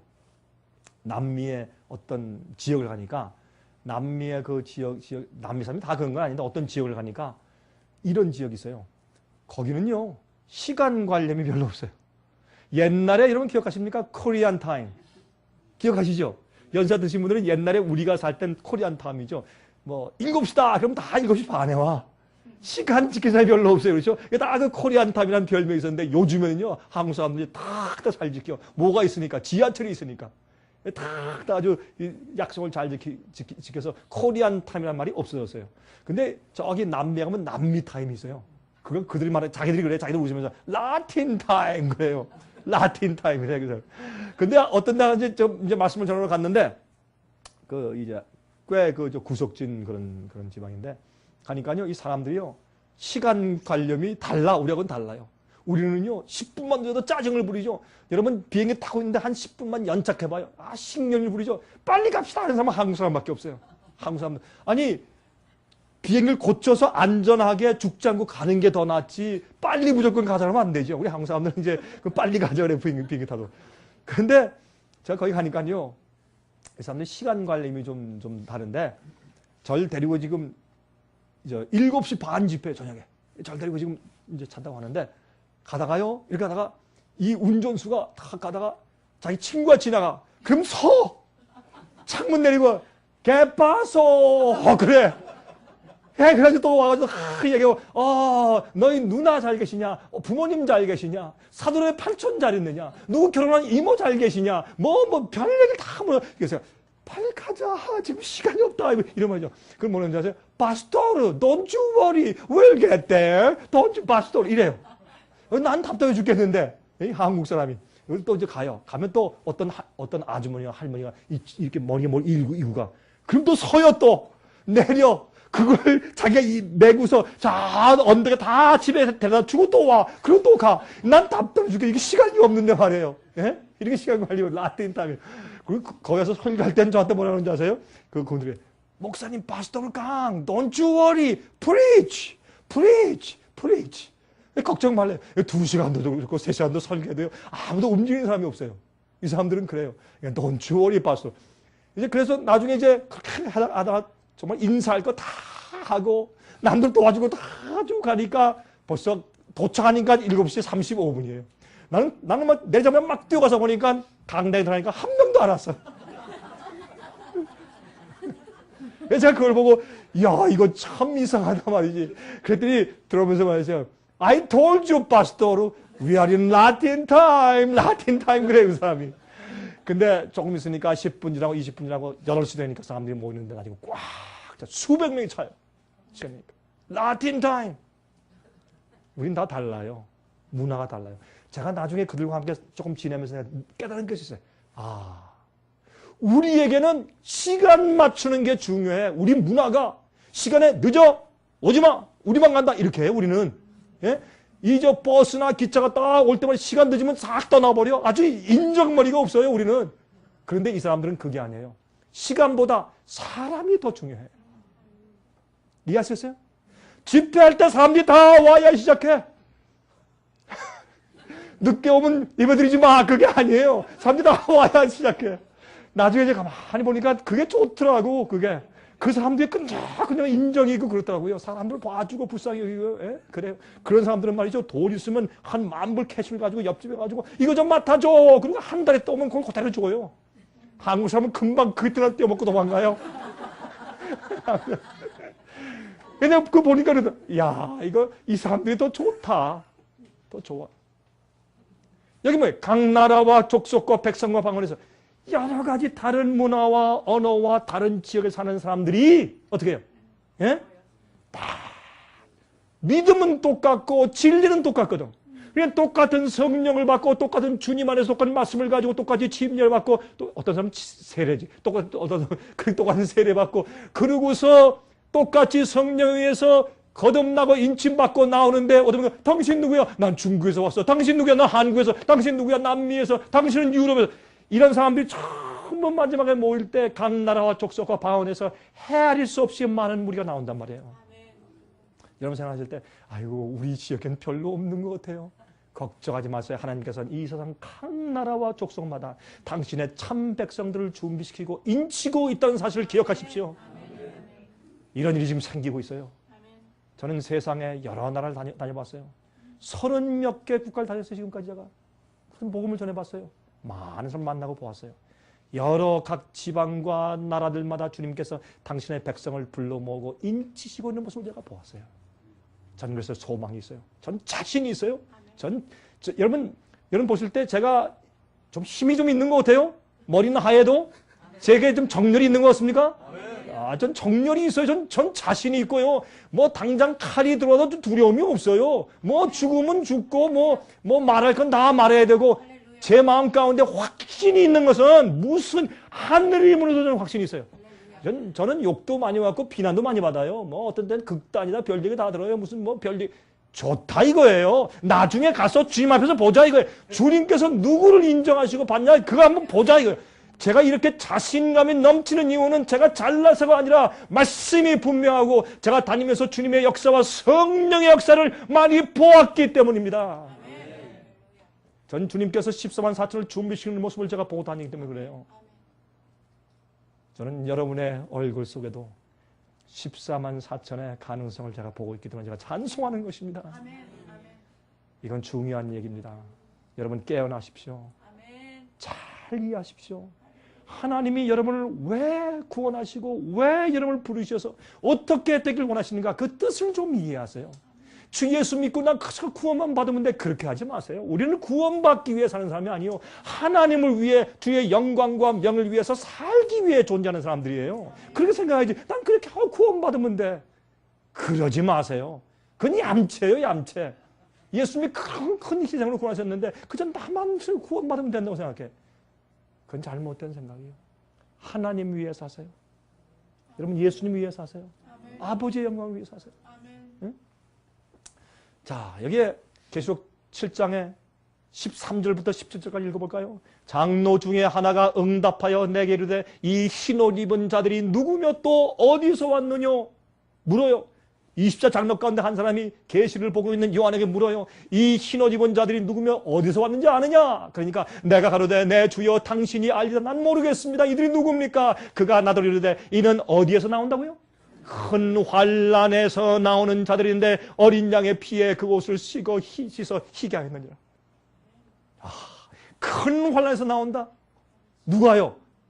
이 마지막 백성 14만 4천들이 큰 환란에서 나온다. 이것을 다니엘서 12장 1절에 개국 이래로 없는 환란이라고 말한단 말이에요. 이렇게 중요한 얘기면 교회에서 가르쳐야지. 왜 안 가르치냐 말이에요. 구원받아 염려하지 마십시오. 환란 오기 전에 환란 안 받고 다 들려 올라갑니다. 왜 그러느냐 말이에요. 그게 아닌데 여기 말할 때 이들이 큰 환란을 통과해서 나온다고 하늘의 24장로가 이렇게 얘기를 하고 기록해 놓았는데 왜 딴소리 하느냐 말이에요. 잘못됐단 말이에요, 여러분. 그러므로 그들이 하나님의 보좌 앞에 있고 또 그의 성전에서 밤낮 하나님을 섬김에 보좌에 앉으신 이가 그들 위에 장막을 치시니 밤낮 섬긴다는 말은 뭐냐? 하나님의 보좌 주위에서 항상 있단 말이에요. Day and night. 떠나지 않아. 항상 그 주위에서. 이게 뭔지 아세요? 하나님 보좌 주위에 있는 특별 찬양대라. 오늘 두 자매께서 찬송을 부르셔서 감사합니다. 두 명이 아니에요, 이제. 14만 4천이 예수님 보좌 주위에서 항상 뭐해? 찬송을 불러. 노래를 불러요. 여러분 그 찬양대에 들어가고 하시고 싶은 분들. 아유, 자신있게 손 안 드는 거 봐라. 왜 들고 한번 손 들어보세요. 이 찬양대 들어가고 싶으신 분들. 아멘, 할렐루야. 그렇죠? 이 사람들은 하나님 보좌 주위에서 항상 하나님의 얼굴을 보고 사는 사람들이에요. 그래서 우리가 이들을 어떻게 해요? 특별한 무리다. 그들이 잘나서 아니에요. 그들이 키가 커서 아니에요. 예뻐서 아니에요. 예? 미스터 코리아, 미스 코리아이기 때문에 아니에요. 그게 아니라 어떻게 해요? 나중에 제가 특징을 좀 말씀드립니다. 또 내일은 그들의 사명이 무엇인가 하는 것에서 그들을 왜 부르셨고 무슨 임무를 맡기시는가 그거 들어보시면 여러분이 깜짝 놀라실 거예요. 자, 저희가 보세요. 저희가 다시 줄이지도 아니하며 목마르지도 아니하고 해가 뭐예요? 해가 뭐예요? 태양이나 아무 뜨거운 기운에 상하지 아니할지니 7 재앙 가운데 태양이 뜨겁게 태우는 그 재앙이 몇째 재앙이에요? 4번째 재앙. 맞습니까? 그러니까 여기 보니까 이들은 큰 환란에서 다시 말해서 7째 재앙까지도 통과해서 나온 사람들이에요. 맞습니까? 이거 딱 돼 있잖아요. 이렇게 힌트가 있어요, 성경에. 그러니까 이걸 오해하지 말자고요.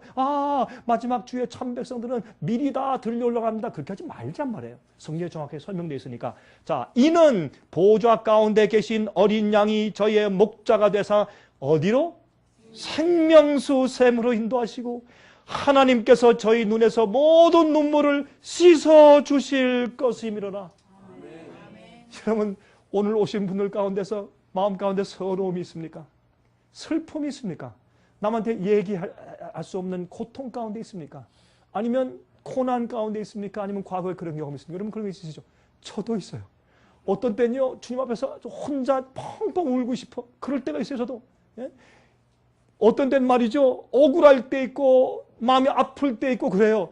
그런데 주님께서 나중에 우리 눈에서 눈물을 씻어주신대. 눈물을 씻어주신대. 어린아이가 막 울면 말이죠. 엄마하고 아버지가 와가지고 그 두툼한 손으로 우리 눈에서 이렇게 쭉 눈물을 쓱 걱정하지 마. 괜찮아. 이렇게 하실 때 그때 우리의 마음의 위로 이러면 기억하세요? 저는 기억해요. 예수님이 우리 눈에서 눈물 씻겨주실 때 이건 상징이 아닙니다. 진짜입니다. 예? 예수님께서 말이죠. 특별히 우리를 위로하시는 분이 누구예요? 보혜사 성령님이시거든. 성령님과 예수께서 같이 오실 거예요. 가지고 고생 많이 했지. 응? 너 나에 대해서 오해 많이 했지. 난 널 버린 거 아닌 거 이제 알겠지. 우리에게 눈물 씻겨주실 때 손수건이 아니라 십자가에 못 박히신 예수님의 친수 손으로 여러분과 저의 눈에서 눈물 씻기실 때 참 제 마음에 감동이 있어요. 저는 이 말씀을 읽을 때마다 정말 예수께서 내 이 세상에 살던 서러움과 고통을 흘린 눈물을 예수님의 십자가에 못 박히신 그 흔적 있는 손으로 내 눈에 눈물을 씻겨주실 때 내가 얼마나 감사할까. 얼마나 기쁠까. 예? 그리고 이들은 보세요. 밤낮 하나님을 섬기고 해나 아무 뜨거운 기운에 상하지 아니하고 앞으로 환난이 없을 것이요. 핍박이 없을 것이요. 우리는 주님과 함께 영원히 살 것이에요. 그렇죠? 이들이 13만 4천이에요. 요한계시록 21장 보세요. 성령 10절부터 성령으로 나를 데리고 크고 높은 산으로 올라가 하나님께로부터 하늘에서 내려오는 거룩한 성 예루살렘을 보이니 하나님의 영광이 있음에 그 성의 빛이 시극이 귀한 보석 같고 벽옥과 수정같이 막더라. 크고 높은 성곽이 있고 12문이 있는데 문에 12천사가 있고 그 문들 위에 이름을 썼으니 이스라엘 자손 12지파의 이름들이라. 새 예루살렘의 문이 몇 개라? 12개라. 각 문마다 무엇이 기록되어 있어요? 12지파의 이름들이 하나씩 기록되어 있어요. 그러면 이게 무슨 말인가 하면 12지파는 요한계시록 7장에는 12지파는 영적인 12지파의 상징 언어인데 그러면 12지파는 육신적인 혈통이 아니라 우리가 가지고 태어난 성격들을 말하는 것이에요. 12지파는 타고난 피와 살이지만은 영적인 12지파는 우리가 가지고 태어난 우리 성격의 차이들이에요. 이해하셨습니까? 그래서 그 영적인 12지파인데 심리학자들이 거의 다 동의하는 가르침은 뭐냐면 이 세상에 살고 있는 모든 인간들에게 12종류의 성격들이 있다는 것입니다. 우리 한국말로 성질머리들이 있어요. 12가지 종류의 성질머리들이 있다고 우리가.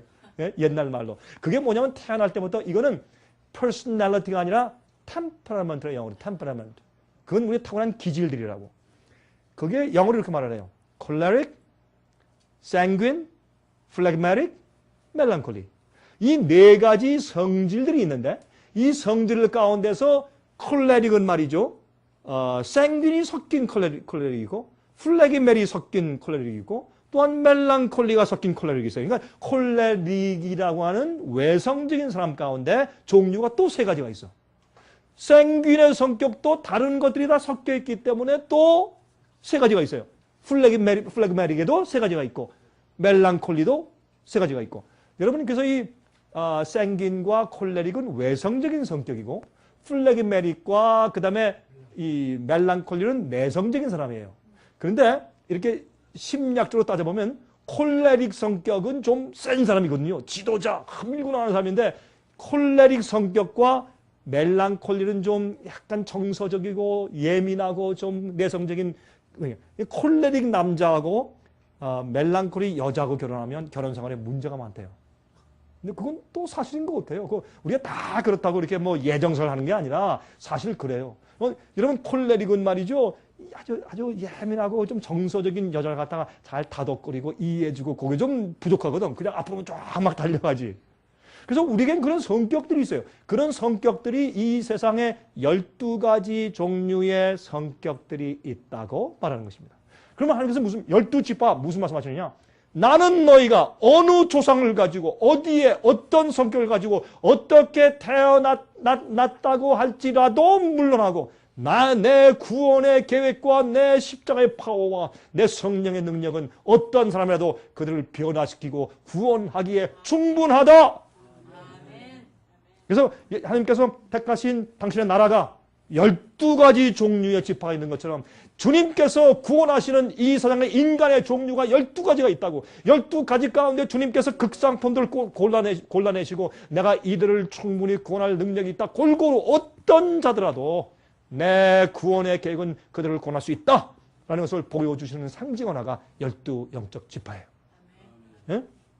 그러니까 이 새 예루살렘이 있는데 대문이 12개인데 각 대문마다 이름이 루벤 지파, 갓 지파, 그다음에 또 므낫세 지파, 요셉 지파 다 이렇게 기록되어 있어요. 그러면 여러분과 제가요, 그 성 밖에 있다가 성에 들어가서 하나님께 예배드리고 경배하고 찬송드리러 새 예루살렘 성으로 들어갈 때 들어가다 조금 이따 바이 조금 이따 만나자. 그러면 우리는요 그때 날아다닐 거예요. 날아다녀야지 어떻게 뭐 차 타고 다녀요? 뭐 지하철 파요? 어떻게 해요?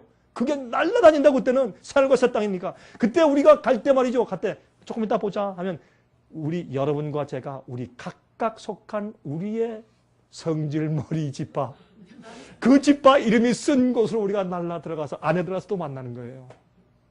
이렇게 설명되어 있어. 12지파들을 뽑으면서 12대문이 있다. 자 보세요. 하나님의 영광이 있음에 그 성의 빛이 지극히 귀한 보석 같고 벽옥과 수정같이 맑더라. 여러분 여기 보면 말이죠.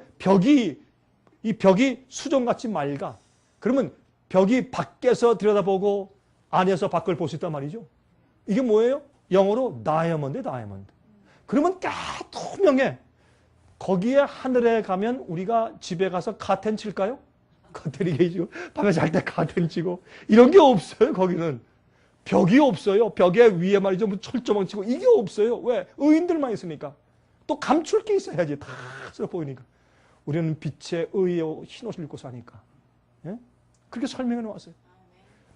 그래서 우리가 사는 우리 생애가 남들한테 우리 마음을 펼쳐 보여도 사실은 부끄러움 없이 살아야 돼요. 근데 우리는 감출 게 많아가지고, 그렇죠? 벽에 벽을 쌓고, 대문 안에도 문이 또 있고 말이죠. 거기에 또 문을 또 잠그고 말이죠. 이렇게 하잖아요. 문을 꼭꼭거려 잠그고. 하늘엔 우리가 그렇게 살 필요가 없어요. 근데 이거 보세요. 크고 높은 성곽이 있고, 12문이 있는데, 문에 12천사가 있고, 그 문들 위에 이름을 썼으니, 이게 무슨 말인지 아세요? 큰 싸늘한 천사가 있으면서 말이죠. 그 지파에 들을 때마다, 또 뵙군요. 어서오세요. 빨리 들어오세요. 천사가.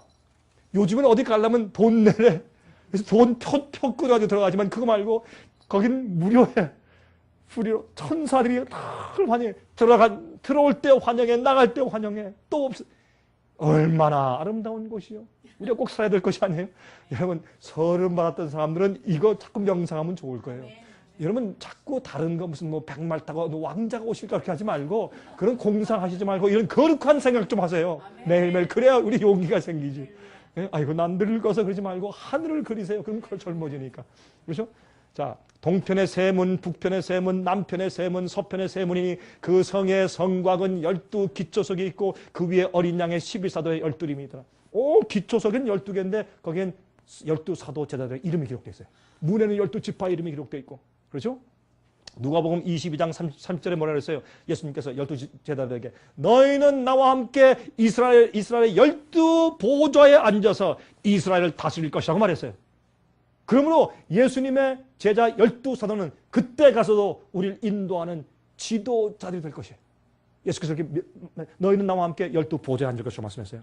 그렇죠? 자, 15절 내게 말하는 자가 그 성과 그 문들과 성곽을 청량하려고 금갈대 가졌는데 잘 보세요. 금갈대를 가지고 이제 자로 재는데 그 성은 네모가 반듯하여 장광이 같은지라 높이와 넓이가 같아. 그 갈대로 그 성을 청량하니 12,000 스타디온이요 장과 광과 고가 같더라. 그 성곽을 청량함에 몇 규빗이에요? 144 규빗이니. 왜 144 규빗이에요? 사람의 청량고 천사의 청량이라. 이것은 14만 4천이 들어가 산다. 그런 뜻이에요. 영적으로 144 규빗이에요. 얼마나 감사해요? 저는 이렇게 믿어요. 여기는 액면 그대로 해석을 하면 구원받은 수많은 사람들이 모일 텐데 14만 4천은 거주지 주소가 새 예루살렘 성 아니고 구원받은 다른 모든 사람들은 성 밖에 살아요. 여러분 하늘에 대해서 여러분 이사야 65장 60장 읽어보세요. 어떻게 돼 있어요? 우리가 가서 뭐예요? 포도원을 가꾸고 집을 짓고. 하늘은 지루한 것이 아니에요. 첼로를 배우는 것이고 바이올린 배우는 것이고 피아노 배우는 것이고 우리가 참 의로운 경험을 하고 우리가 여행 다녀서 보고 주님의 창조물을 보면서 찬송 부르는 그런 곳이지 지루한 것이 아니에요. 영혼들을 발전하고 배우고 무궁히 발전하는 곳이에요. 그래서 하늘에 가면요. 여기 하늘에 가면은 우리가 하늘과 새 땅이 되잖아요. 이 땅이. 그럼 천년기 이후에 내려오죠. 새 예루살렘 성전이 내려온다 그랬어요. 의인들도 내려와서 이 땅에 살 텐데 그것을 새하늘과 새 땅이라고 그랬어요.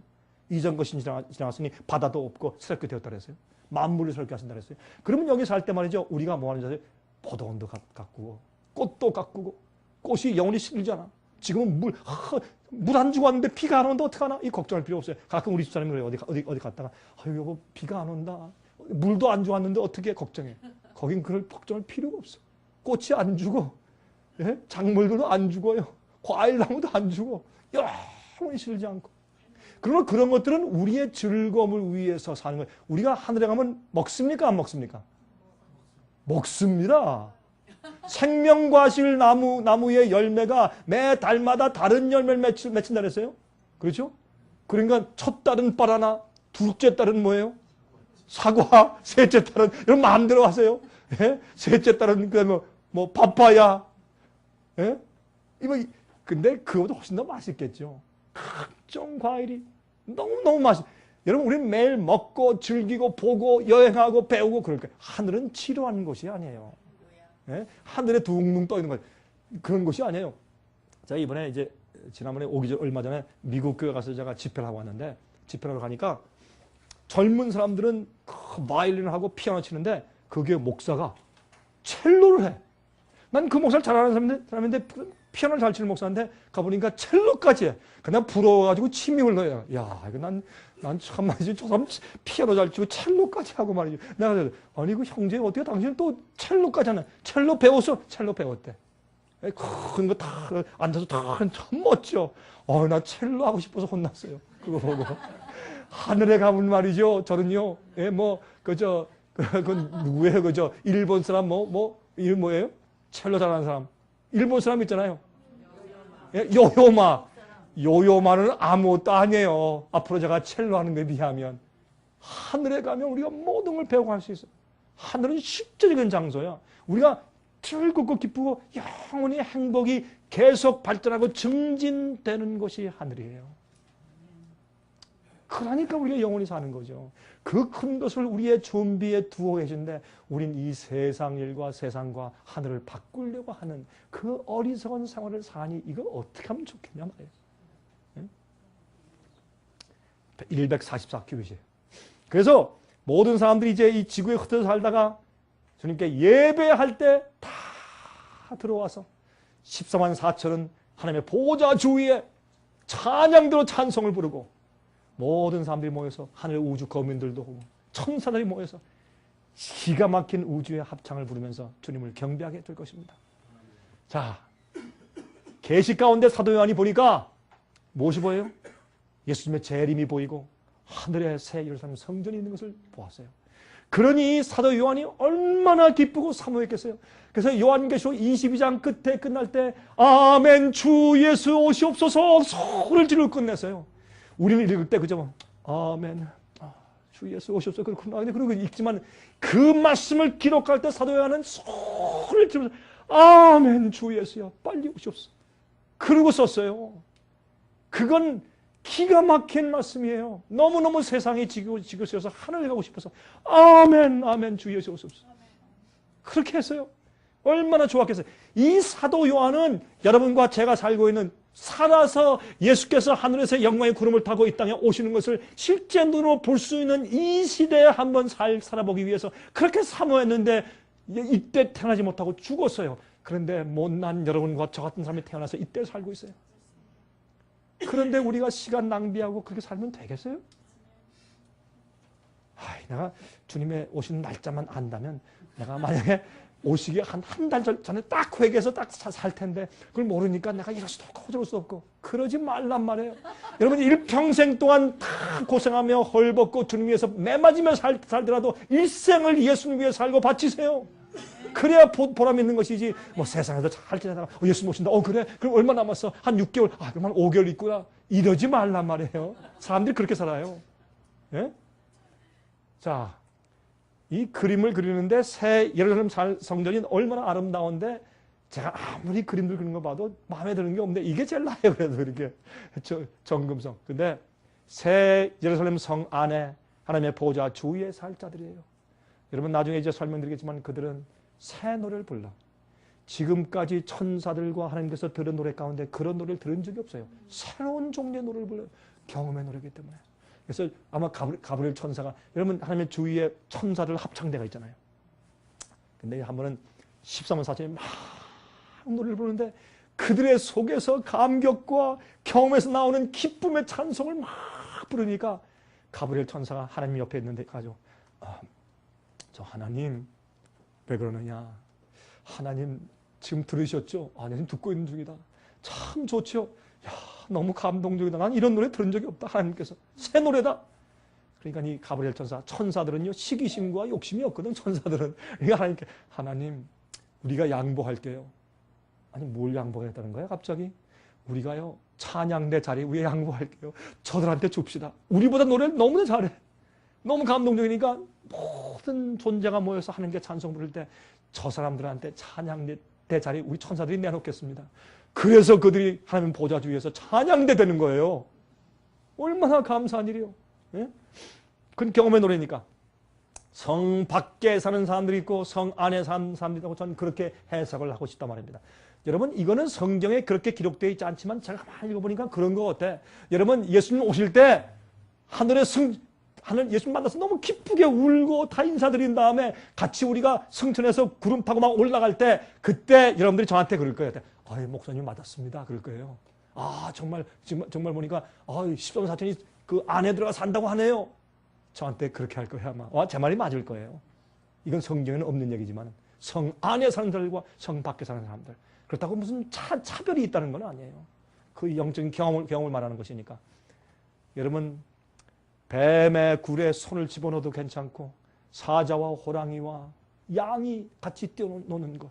그것이 우리 갈 곳이에요. 얼마나 온 나라와 족속과 방언에서 나오는 자들이 함께 모여서 주님과 함께 지낼 때 얼마나 아름답고 기쁠까요? 이 새 예루살렘과 14만 4천은 실제 이야기고 그런 일이 곧 일어나게 될 것입니다. 여러분 전 이 그림을 좋아해요.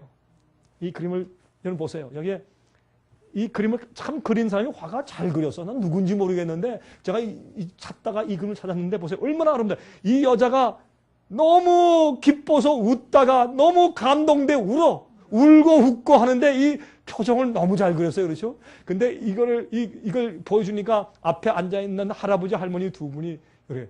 저한테 목사님 기왕이면 남자 얼굴을 보여주셔야지. 남자가 대표인데 아담이 대표인 것처럼. 그러니까 부인은 또 그래. 여보 당신 항상 남녀 차별이 있다. 그러니까 제 앞에서 두 분이 싸워. 그래서 그러지 말라 그랬어요. 남자면 어떠고 여자면 어때요. 이 표정이 얼마나 아름다워요. 예? 하늘은 실제입니다. 예수님의 재림은 실제고 제가 지금 여기 서 있고 여러분 여기 앉아 있는 것처럼 예수님의 재림은 실제고 하늘도 실제입니다. 14만 4천도 실제고 그런 사람들이 앞으로 인침받고 나올 것입니다. 자 보세요. 요한계시록 14장 1절부터 5절 보면 14만 4천의 특성들이 나와요. 또 내가 보니 보라 어린 양이 시온산에 섰고 그와 함께 14만 4천이 섰는데 그 이마에 어린 양의 이름과 그 아버지의 이름을 쓴 것이었다. 내가 늘 말씀드리지만 성경의 이름과 영광과 품성은 같은 동요예요. 그렇죠? 그러므로 그 하나님과 어린 양 예수의 이름이 이마에 기록되어 있는 것은 우리의 품성이 예수님처럼 변화되었단 말이에요. 똑같은 건 아니지만 우리가 그 품성을 닮았단 말이에요. 어린아이가 태어날 때, 제 첫 딸이 태어날 때, 저는 제 첫 딸 태어날 때 공주가 나올 줄 알았어요. 예쁜 공주가 흰 옷 입고 나온 줄 알았어요. 저는 이 총각이라 이제 모르니까 아이가 나오는데 미국에 오니까 또 부인이 해산할 때 들어오라 그러대요. 그래서 전 안 들어간다 해서 안 들어갑니다. 왜? 한국에는 말이죠. 남자가 분만실에 안 들어갑니다. 했더니 그 사람이 This is America? Come in? 그래요. 명령이가 그래서 수술복 있는 것처럼 가운을 갈아입고 모자도 쓰고 손 씻고 그러고 들어갔어요. 들어가니까 저한테 와가지고 부인 손잡고 있으래요. 왜? It's your fault. 네 잘못이니까 손잡고 있으래. 그래서 이제 손잡고 이렇게 있는데 우리 사람이 참 그 처음에 첫 해산할 때 고통을 하더라고요. 근데 고통을 많이 하다가 아이가 나오는데 아이가 딱 나올 때 이렇게 보니까 저는 우리 아이는 예쁘게 통통하게 코도 뾰족하고 예쁜 우리 딸인 거 알았으니까 나오는데 이 딸이 나오면 예쁜 공주가 나올 줄 알았는데 보니까요 머리가 짱구야. 찌그러지고 피가 나보다 좋아 징그럽고 저 내 딸 아닌데 그래서 이상하다 어디 저런 아이가 나왔느냐 피투성 이러다 눈도 먹도 그러는데 이건 내 딸 아니야 하는 생각이 들어가더라고요. 그런데 그 아이를 간호원이 와서 씻기고 탯줄을 끊기고 나중에 와서 이렇게 수건에 싸서 제게 안겨주는데 딱 안으니까 첫 인상부터 제 마음에 온 마음과 사랑이 다가. 왜요? 내 살과 피니까. 나중에 보니까요, 발꾸락이 날 닮았어요. 뭐 얼굴 뭐 다 날 닮은 것 같아. 아, 손도 날 닮았네. 그게 자식 아니에요? 하나님을 우리가 뵈면, 여러분 요한일서 3장은 무슨 말씀이세요? 우리가 그분을 볼 때 우리가 그와 같을 줄을 아는 것이 그랬어요. 우리가 예수님 딱 만나고 이거 뭐야? 내가 예수님 닮았네? 이렇게 되는 거예요. 왜? 품성이 닮았으니까. 부부가 오래 살면 웃는 게 비슷해요. 맞습니까? 그러므로 우리 예수 만날 때 내가 예수님 닮았네. 뭐가 품성이. 그래서 그 어린 양 예수님의 이름과 아버지 이름이 그 성품이 우리에게 기록되고 인쳐졌단 말이에요. 그게 인침받는 경험이요. 예? 내가 하늘에서 나는 소리를 들으니 많은 물소리도 같고 큰 뇌성도 같은데 내게 들리는 소리는 검은 것 타는 자들의 그 검은 것 타는 것 같더라. 저희가 보좌와 내 생물과 장로들 앞에서 새 노래를 부르니 이건 경험의 노래예요. 남에게 빌려줄 수 없는 노래예요. 다른 사람이 배울 수 없는 노래예요. 땅에서 구속함을 얻은 14만 4천인 밖에는 능히 이 노래를 배울 자가 없더라. 여러분 여기에 있는 말씀을 우리가 정확하게 했으면 땅에서 구속함을 받아요. 언제? 마지막 시대 세상이 멸망할 때 예수께서 오실 때 땅에서 살아있는 사람들 among men 살아있는 사람들 가운데 구속해서 올라가니까 이 사람들은 죽지 않아요. 죽음을 맛보지 않고 살다가 한 번도 죽지 않고 그냥 살아있을 때 호련히 변화되고 호련히 썩지 않은 몸을 바꿔서 호련히 산채로 하늘에 들려서 성천에 올라가는 사람들이 14만 4천이에요. 그게 땅에서 구속을 받았다는 뜻이 바로 그런 뜻이에요. 그때 그 시대에 살아있는 사람 가운데 죽지 않고 올라가 버려요. 이들 밖에는 능히 이 노래를 배울 자가 없어요. 경험의 노래이기 때문에 이 사람들은 여자로 더불어 음녀, 바빌론의 포도주에 취하지 아니하고 진리만 고소하고 마지막 시대에 음녀로 더불어 더럽히지 아니하고 정절이 있는 자라. 이것은 결혼하지 않은 사람의 뜻이 아니에요. 그렇죠? 음녀의 잘못된 오류를 받지 않았단 말이에요. 어린 양이 어디로 인도하든지 따라가는 자며 사람 가운데서 구속을 받아. 이 말씀 또 반복되잖아요. 사람들 가운데서 구속을 받았어요. 죽지 않았어요. 그래서 이 세상에서 죽지 않고 하늘에 간 사람들이 있어요, 없어요? 있어요, 없어요? 있죠. 누구? 에녹, 또 엘리야. 죽지 않고 하늘 간 사람이 있어요. 우리도 앞으로 죽지 않고 하늘로 직접 올라갈 수 있어요. 뭐하러 무덤에 가서 이렇게 거기서 괜히 그 밑에 있다가요. 그럴 필요 없어요. 그냥 올라갈 수 있어요. 예? 아, 여러분 감사하세요, 안 하세요? 이건 놀라운 얘기예요. 여러분들 얼떨떨 하시지만 이게 실제 얘기예요. 사람 가운데서 구속을 받아 처음 익은 열매예요. 여러분 추수는 첫 열매를 먼저 극상품, 제일 익은 극상품을 먼저 거두어 드린 다음에 첫 열매 단을 묶어서 성소의 지성소를 향해서 흔드는 요제를 드려야 추수가 시작돼요. 무슨 말입니까? 14만 4천이 인침받고 이 첫 열매가 준비돼야 세상의 복음사업이 끝나요. 지금은 복음사업 안 되는 거죠. 저 모슬렘들, 불교인들, 안 믿는 사람들, 무신론자 어떻게 하면 돼? 천국 복음이 온 세상에 전파돼요. 모든 민족에 증거되기 위해 온 세상에 전파되니 그저 끝으로 했는데 언제 끝나겠는가 하죠. 여러분 걱정하지 마세요. 주님께서 당신의 종들을 인치고 준비시키고 모으고 있어요. 이 숫자가 차잖아요. 삽시간에 복음이 전파돼 버려요. 이 사람들이 성령을 받고, 여러분 오순절날 성령 받은 사람들이 다락방에 있던 사람이 성령 받고 나가서 예수님의 십자가를 전할 때 온 세상에 복음이 전파돼, 짧은 시간에 전파돼 버렸잖아요. 마찬가지예요. 이들이 준비되면 오래 가지 않아요. 한 달, 두 달, 세 달 모르겠어요. 짧은 시간 동안에 복음서이 딱 끝나버리고 예수께서 오실 것이에요. 그러므로 처음 익은 열매가 먼저 준비돼야 돼요. 그래야 추수가 돼요. 이게 유대인들의 농경 방법이에요. 첫 열매를 미리 거둬서 한 단 묶어서 하나님께 첫 열매를 바치지 않고서는 추수를 시작을 못해요. 지금 진정한 추수는 뭔지 아세요? 여러분 앞으로 성령이 임하잖아요. 여러분 빌립이 구스네 씨한테 갔죠. 어떻게 갔어요? 택시 타고 왔어요? 예? 성령 천사가요. 번쩍 들어서 딱 갖다 놨는데 딱 보니까 요단강가요. 보니까 구스네 씨가 그 옆을 지나가는데 뭐해요? 수레 타고서 성경을 읽고 있는데 이사야서를 읽어요. 이해를 못해. 옆에 가서 나 좀 도와드릴까요? 설명하니까 이분이 메시아고 십자가 돌아신 예수가 그분입니까? 그렇습니다. 그러면 내가 뭘 기다립니까? 나 침려 주십시오. 그러니까 데리고 가서 요단강에 들어가서 침례를 탁 주고서 딱 일으키니까 이 구신의 씨가 침려갖고 너무 기뻐서 일어나서 이 문을 닦으면서 보려고 하니까 빌립이 없어졌어. 천사가 머리를 딱 잡고 쭉 해가지고 30km 저 위에 가사지방에 갖다 놨어요. 그때는요 자동차가 필요 없어요. 가스도 필요 없고 그땐 비행기가 필요 없어요. 천사가 우리 붙들고 이곳저곳 막 다닐 거예요. 아멘. 여기가 딱 떨어지면 보면 한 100명이 준비되어 있어요. 어휴 이 어딘가 그러면 천사군요. 잘 오셨습니다. 우리 이게 무슨 뜻입니까? 가르쳐 주십시오. 나 천사 아닙니다. 그러나 없던데 갑자기 지금 왔지 않습니까? 천사가 아니면 누굽니까? 가르쳐 주십시오. 하면 여러분들이 어떻게 해요? 그땐 말씀을 딱 펴서 가르치면 그때는 더듬거리잖아. 하나님의 성령의 은혜가 임하면 말씀이 그냥 나오면서 그 백성들을 가르치면 그 사람들이 다 깨닫고 울고 회개하고 진리를 받아들이고 준비가 돼요. 기도해요. 예수의 이름으로 기도합니다. 아멘 하면 눈을 떠보면 또 다른데 천사가 우리를 또 다른 데 갖다 놨어. 이렇게 번개처럼 다니면서 세상 복음서이 끝나는데 14만 4천이 다녀보세요. 얼마 걸릴까? 한 달 걸릴까? 일주일 걸릴까요?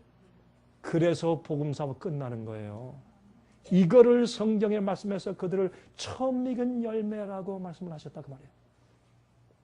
하나님과 어린 양에 속한 자들이니 그 입에 거짓말이 없고 흠이 없는 자들이다. 어디에? Before the throne of God. 하나님의 보좌 앞에서. 그들은요. 예수 그리스도의 피의 보혈로 양심을 씻고 성품을 씻었어요. 예수의 성품을 닮았어요. 악이 없어. 죄의 습관이 없어. 깨끗하게 된 자들이에요. 여러분이시여 그냥 살지 마세요. 예수님을 위해 사세요. 예수님을 위해 살기로 결심하세요. 이 세상은 얼마 안 가니까 어차피 뭐 2년 갈지 3년 갈지 5년 갈지 그건 내가 모르겠지만 그러나 얼마 안 가요. 곧 끝나게 되어 있어요. 그럴 때 이왕 살 때 예수님만 위해 살아보세요. 그래야 하늘 가서 보람되고 할 말이 있지. 예? 큰 날 위해 살다가 맨 마지막에 반짝해가지고 하늘 오면 그 창피해서 어떻게 사람들 얼굴 볼 거예요? 하늘에 가가지고. 예? 자, 계속 15장 1절 4절 보세요.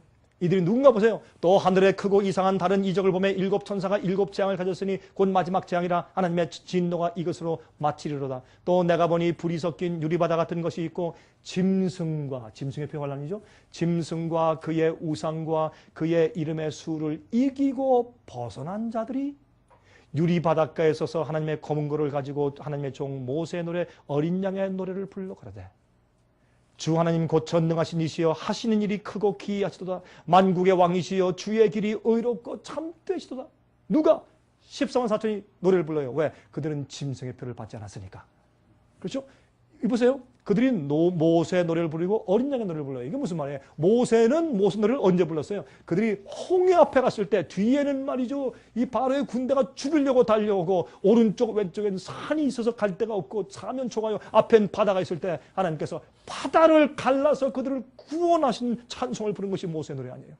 그러면 우리가 마지막 시대 핍박을 받을 때 우리를 죽이려고 달려오는 폭도들이 있고 이건 딱 죽었어야죠. 어디 갈 데가 없이 그렇게 됐을 때 우리가 기도할 때 하늘에서 예수님께서 하늘을 옛날엔 바다를 갈랐지만 지금 하늘을 가르시면서 예수께서 재림하시는 것이 너희들이 감히 내 종들을 왜 건드리느냐.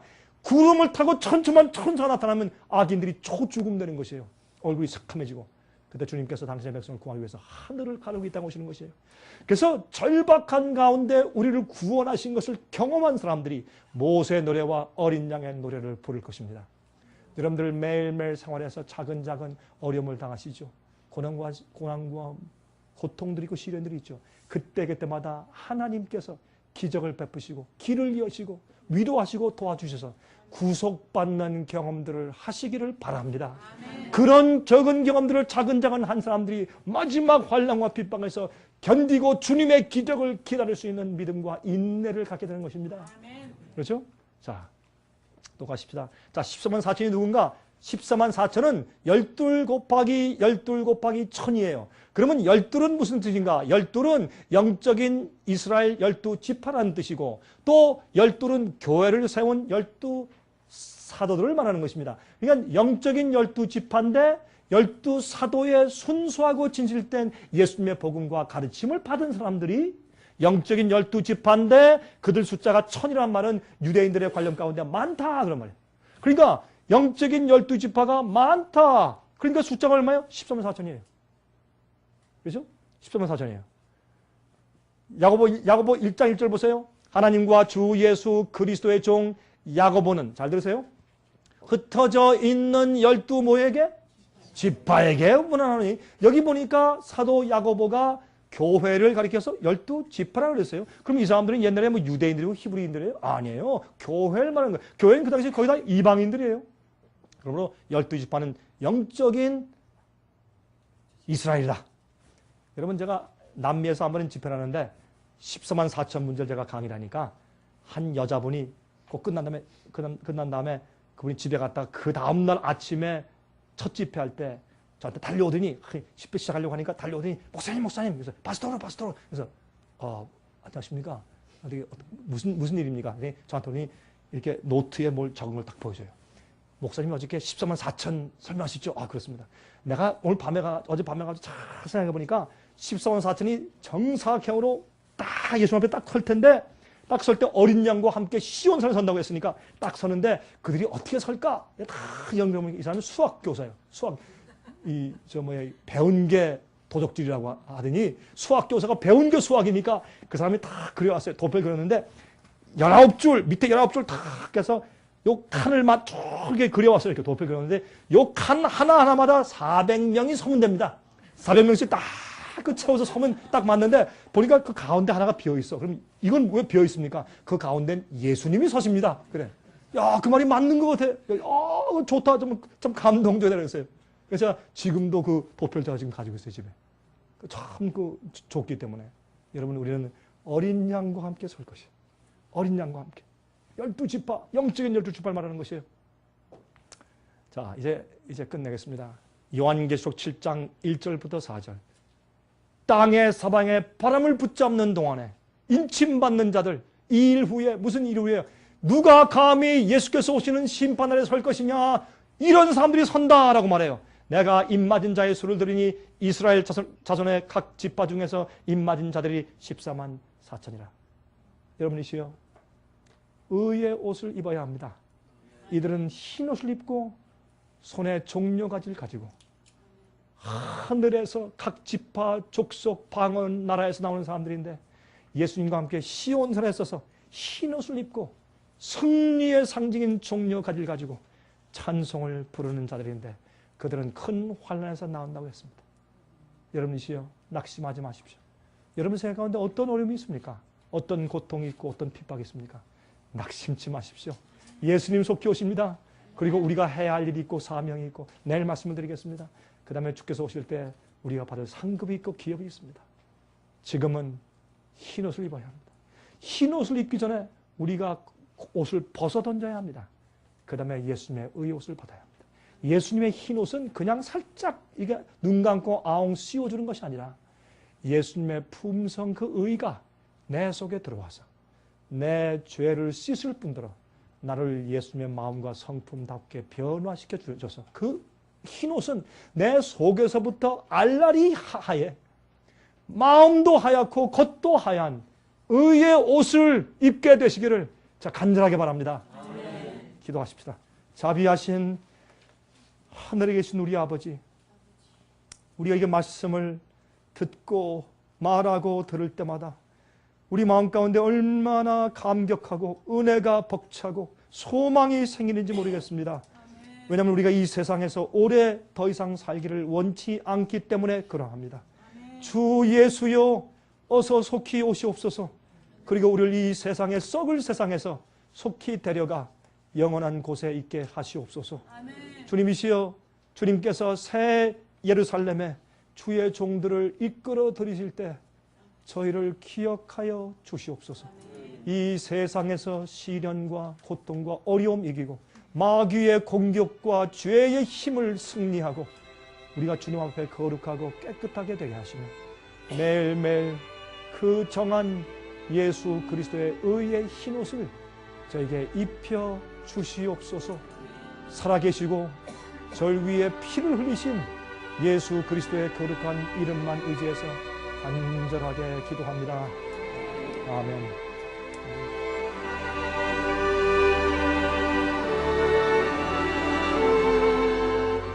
은혜 많이 받으셨습니까? 생애의 빛은 각종 미디어, 즉 출판물, 텔레비전, DVD, CD, 그리고 웹사이트를 통하여 복음을 전하는 미디어 선교기관입니다. 생애의 빛 선교 사업에 대해서 좀 더 자세하게 알기를 원하시는 분들은 웹사이트 www.sostv.net을 방문하시기 바랍니다. 생애의 빛 웹사이트에는 지금까지 나온 모든 월간지와 DVD, 텔레비전 방송물들을 누구나 무료로 보실 수 있도록 준비되어 있습니다. 원하시는 책자나 테이프 있으시면 무료 전화 1-877-704-1004, 1-877-704-1004, 1004번으로 신청하여 주시기 바랍니다. 미국 동부 시간으로 월요일부터 금요일까지 9시에서 5시 사이에 전화해 주시기 바랍니다. 그럼 다음 시간까지 안녕히 계십시오.